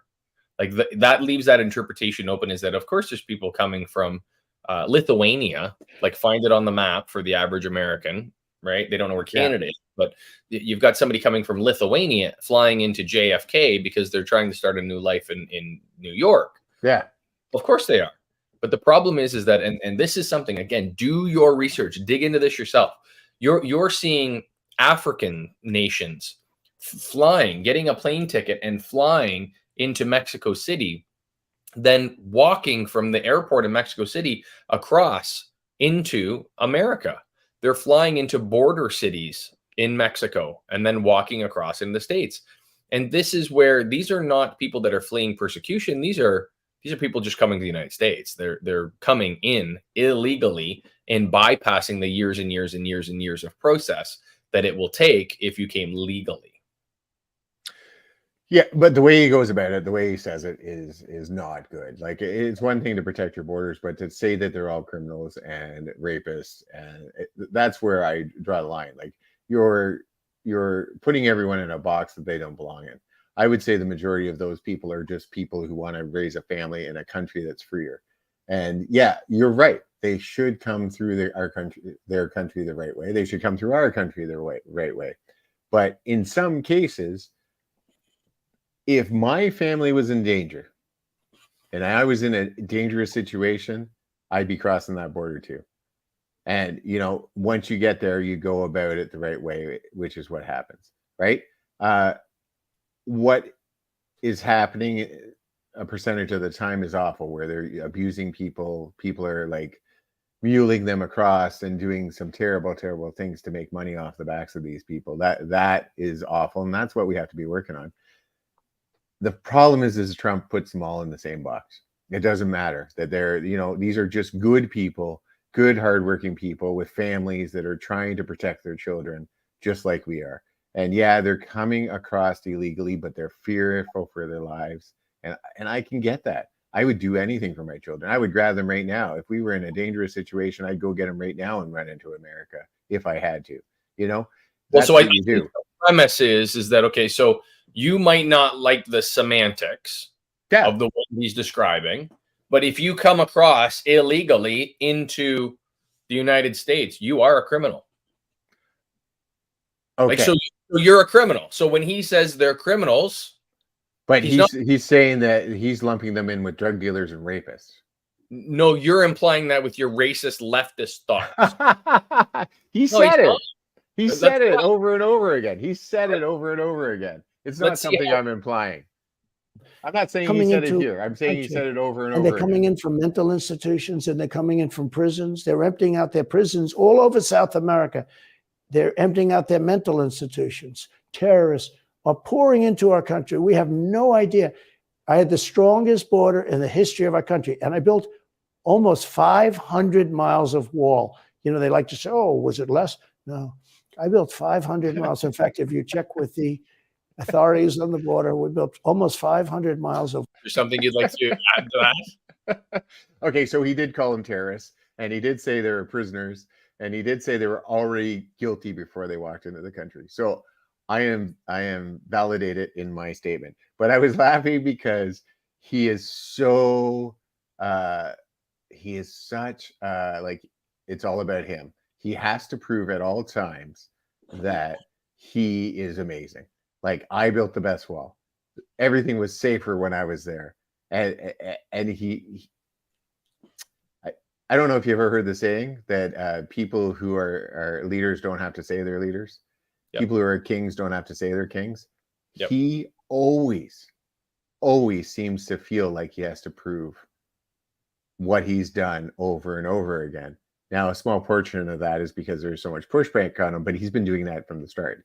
So I think he is just a narcissist, and that he really wants everyone to say, oh, you're amazing.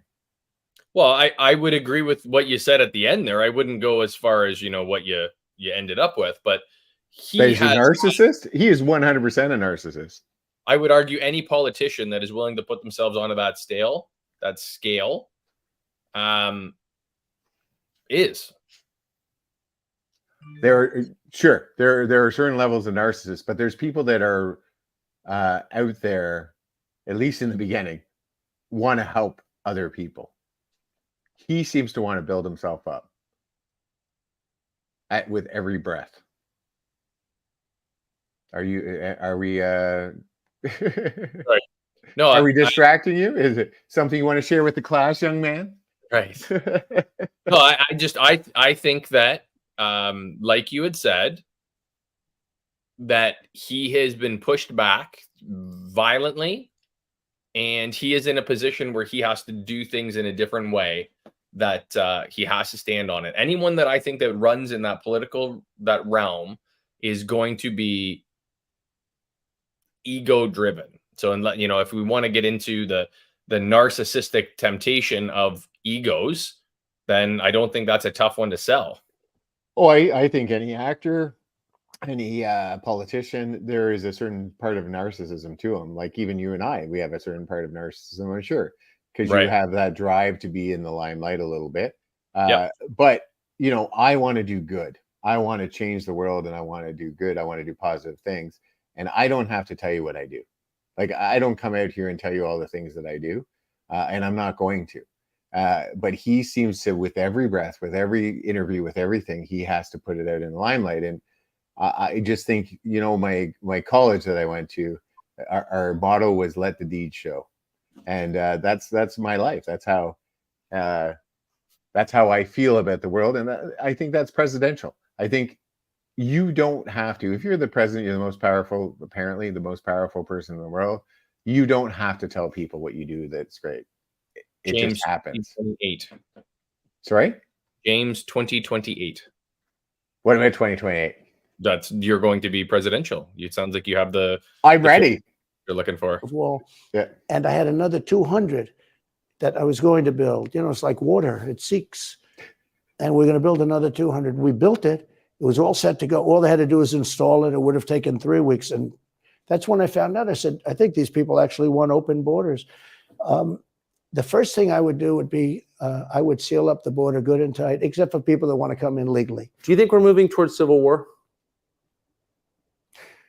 There's tremendous passion and there's tremendous love. January 6th was a very interesting day because they don't report it properly. I believe it was the largest crowd I've ever spoken before. And some of the crowds I've spoken before. And like July 4th on the mall, I think they had 1 million people there. But I think that the biggest crowd I've ever spoken before was on January 6th. And people that were in that crowd, a very, very small group of people. And we said patriotically and peacefully and patriotically, right? Nobody ever says that. Go peacefully and patriotically. But people that were in that crowd that day, very small group of people went down there. And then there are a lot of scenarios that we can talk about. But people in that crowd said it was the most beautiful day they've ever experienced. There was love in that crowd. There was love and unity. I have never seen such spirit and such passion and such love. And I've also never seen simultaneously and from the same people such hatred of what they've done to our country. There's a lot to unpack. I don't disagree with everything he's saying there. That's for sure. I really don't. My computer is acting so weird. Sorry. Go ahead. You go. Well, first. there's a lot to unpack there. Okay, so first of all, I watched the January 6th stuff live because again, this was and I actually watched with my daughter. It was an important thing. These are those transfers of power, right? And I think that he was in a position where what he did at that time, I don't disagree in his view that he was not calling for a takeover of the government. I don't think. Hi, Sia. How are you doing, sweetie? I don't think he was trying for a takeover of the government. I believe that if he wanted to, he could have. And I don't think that that's what it was. He had enough supporters and more powerful people in place where I think he could have, and he didn't. And I think that's a thing. I think in his characteristics of, that they were lovely, patriotic people, I think the patriotism that those people felt that day was very real. The dynamic that he's describing is hard for one to wrap their head around because of the end game of what happened. So that I don't think the way that he's describing it will go down in history, right? The way that it was. But I think that that's kind of the problem with, why he's in the situation he is, and then he's been left out to dry. So I think that he did incite, I don't think he incited a riot. He did incite them to go there. He did rile them up to a point that he shouldn't have. He should have acted sooner. And I think that he made a lot of mistakes that day, which he's obviously not going to admit to, because he did incite the crowd. He did tell them to go. They were angry. They were upset. He knew that. And his best bet would have been to calm them down and go, oh, well, we lost. That would have been the right thing to do, other than to send some. He knew how angry they were. He knew how much they supported him and what they would do. So I do think he is culpable in that. I don't think as much as they're saying, because he didn't really say go, tear in the walls. And also, you know what? They did wrong. They went into a building they shouldn't have. It was fearful for a lot of people. But at the end of the day, if you watch the videos, they walked in and walked out. So I don't know what to tell you how much of an insurrection it was, but So at the start of this is one of the things that I brought up, is that insurrection is a very interesting terminology that has been used from the beginning, politically motivated. So that terminology has a very strong basis in the Constitution. And if he is found guilty of citing an insurrection, he is ineligible from being a president. He is ineligible from being in leadership. So that's why that terminology is very important, that insurrection needs to happen in the view of a very unhappy political opponent, right? So that's where I struggle with, is that if you're trying to get rid of Trump, like you've said before, let him do his thing. Like, if you don't like Trump, he's going to shoot himself in the foot, right? Oh, absolutely. Right? So let him do his thing. Unless you're worried about that maybe he's hitting a chord, then you have to come after him with this shit. And that's the political part that I think people are sick of. They're definitely coming after him because he's powerful, because he has a large movement behind him, and it's just getting bigger because people are a little sick about what Joe Biden's doing. It's a thing for sure. So arrows are being sent to him because they're afraid of the power he wields. Absolutely. They made that into a bigger thing than it really was. It was a terrible thing. It shouldn't have happened. I do think that he is responsible for a angry group going there. I don't think he's responsible for whatever happened after that. Well, I would argue he is responsible for the same, to the same level as, like the Joe Biden was responsible for Black Lives Matter riots, right? Like I don't think that Joe Biden is responsible for Black Lives Matter riots. So the same that, Trump is responsible for this.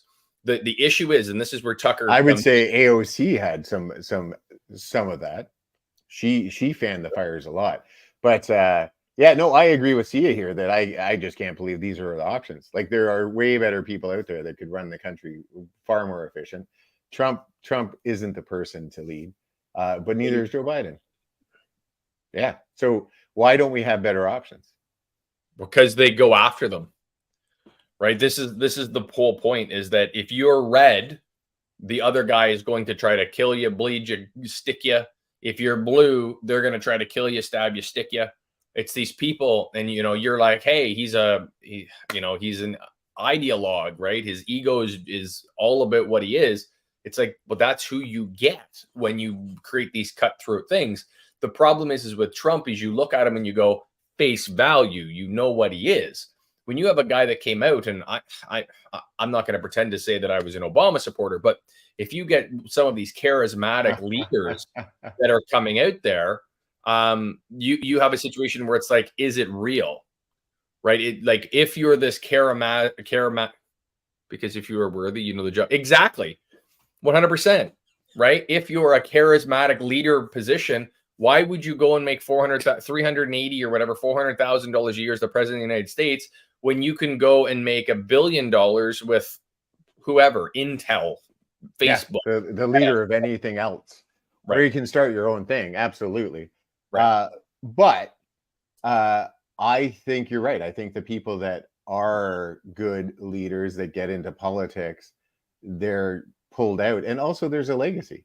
If you don't have a name behind it, it's like Trump. I mean, Trudeau won because of Trudeau Sr., right? That's why he won. It's not because of what he said, what he did, a little bit of his GQ look, but absolutely he overshadowed other people because he was a Trudeau.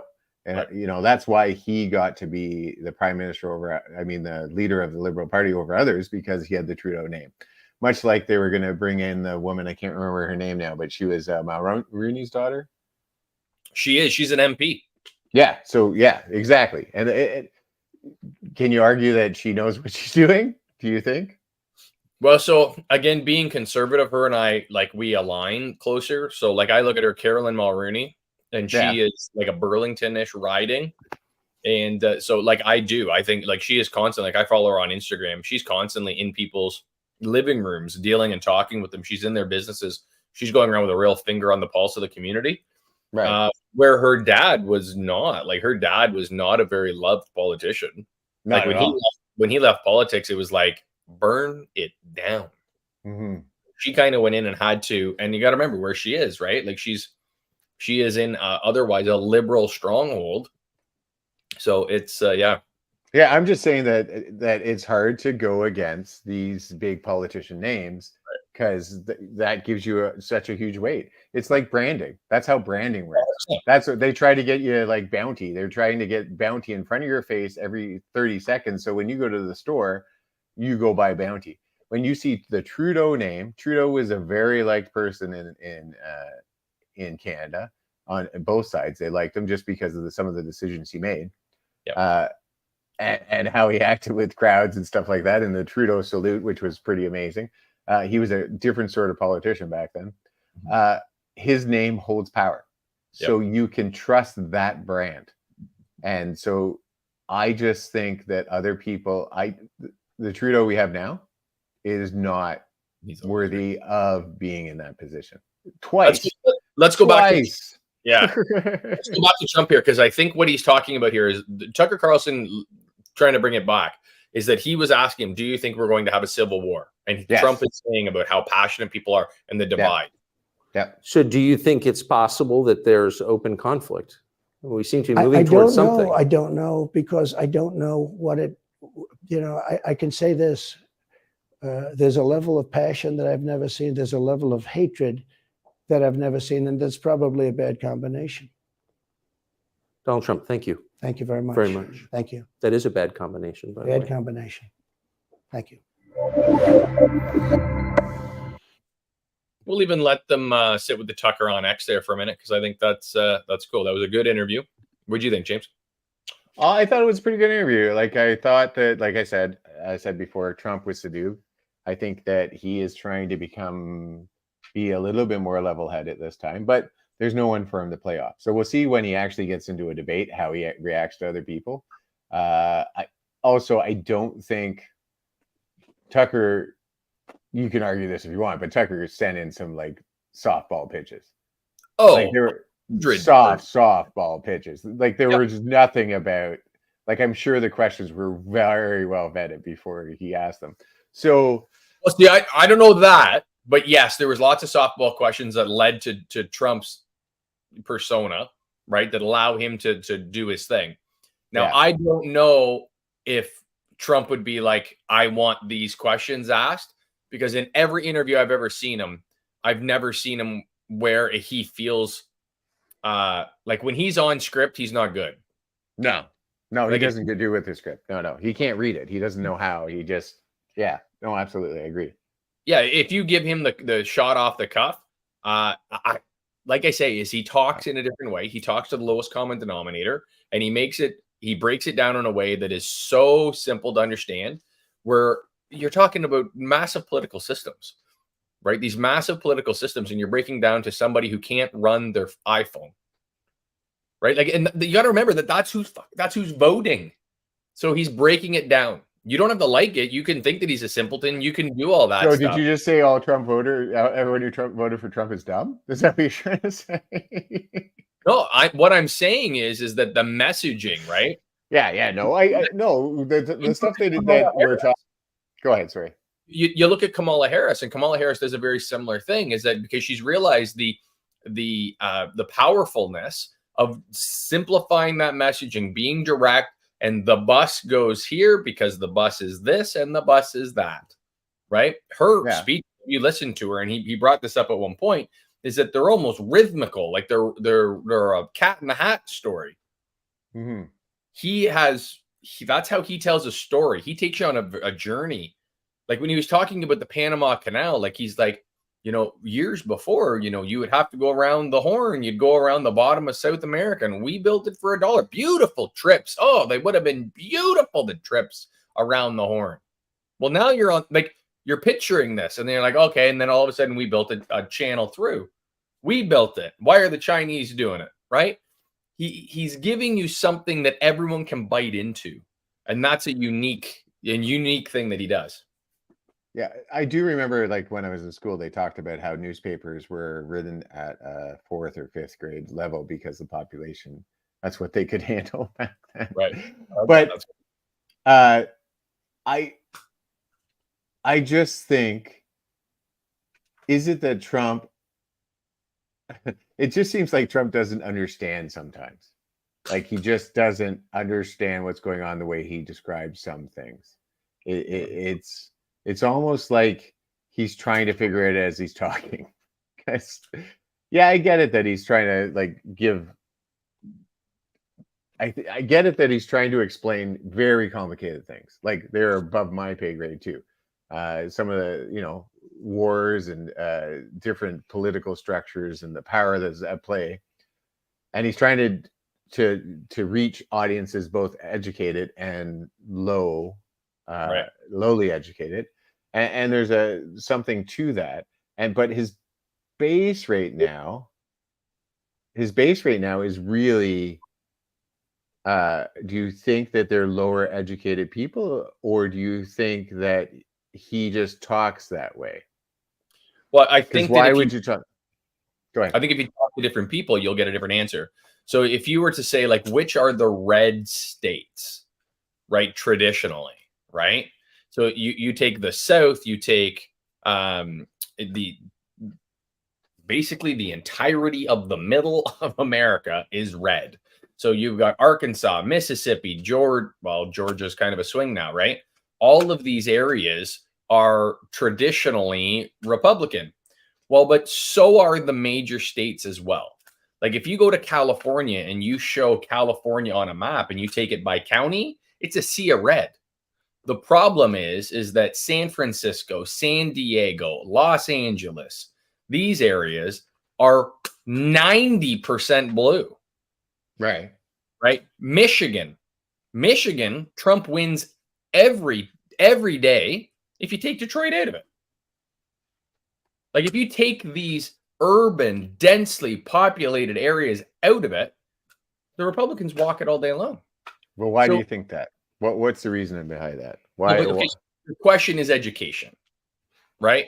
Your question is education. No, I agree. So the media and the political arm which arguably is on both sides, whether whoever you follow, is out in the business of creating a misconception about the other brand, right? So if you are conservative, if you're a Republican in the United States, a conservative here in Canada, if you're a Republican in the United States, you are uneducated, you are a Bible thumper, you are anti everything. Nothing can change. You can't be progressive. You can't think for yourself. You are a redneck. Right. If you're a liberal, you have pink hair, tattooed faces, you're live in a commune downtown Seattle, drink only fair grown coffee pressed by monkeys' assholes on a Tuesday, right? It's all about branding, and it's all about the image that the other people are trying to progressively pin you as, right? So if you keep people against each other, exactly. If you keep people against each other, it doesn't matter, because we will always find an enemy, right? Oh, absolutely. It has been the political nature from when I was a little kid that they find an enemy, and they start pushing that narrative. So it's not about our economics. It's not about the fact that you can't put food on your table, or afford steak, or get gas so you could go to work, or even find a job or a house to live in. It's about the fact that it's racism. It's about the fact that gay rights are being impeded. It's about the fact that the environment is failing. It's like right now, it should be about the fact that economics are failing. It doesn't matter if you're gay, you're black, you're whatever. We're all struggling in the same way. We all need money. We all need jobs. We all need to stop, be able to afford gas so we can go do things. But if you're a media, no one wants to hear that. You don't want to hear, it's like a show. You don't go watch a movie about a guy who's run down, lost his job, and that's the whole movie. It's just about, I can't afford gas. You're not going to watch that movie, but you're going to watch a movie where, everyone's racist and everyone hates gay people. You're going to watch that. You're going to watch that all day, because that's polarizing, and it's going to get lots of clicks. It's going to get lots of movement. And so I think politicians, much like Trudeau pushes that narrative all the time. He's still pushing that narrative. So Trudeau, even, with this bill C-18 that, terrifying. Preface when we start off this is that, and for those of you out there watching, so this C-18 is actively persecuting private media in Canada. That's podcasters. That's anybody that wants to shed light on problems that are going on.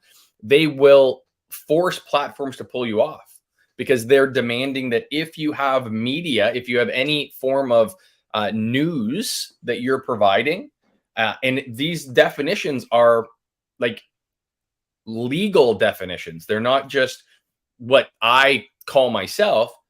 The threshold is a legal threshold. So if I, in any way or format, put a plan in place to put media out there on a scheduled basis, I become required by Canada, the new law, to be paid by Facebook, to be paid by Twitter or X, to be paid by these providers. I have to gain compensation. Well, Facebook's not going to pay us. Like, X isn't going to pay us. Nope. Instagram, it's not going to happen. So when you have that, what you're doing is the only news that can get out there is the CBC, is the Trudeau approved, because they will do it through funding. They will fund the news they want. And that is crazy in a free speech environment, in a free speech country, or what we thought we were. We had this just stripped from us a month ago. This just went through. We are not going to have any news sources. We are not free. And our brothers and sisters in the South, in the United States, are standing there, and they would never let it happen. They would be, you want to see an insurrection. I struggle because you and I can't talk about it. Like, we can't share news clips.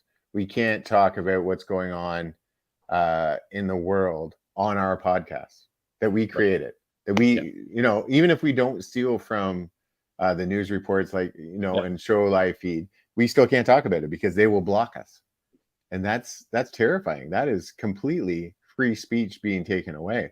And it started already. Like, we have been slowly getting used to this because it's been on the left side. We all are happy that, you know, you can't say certain words and you can't do certain things because we're happy about that. That's, you know, that's what we want. And, you know, if I wanted a donut, you gave me a donut, I'm going to be like, absolutely, that's awesome.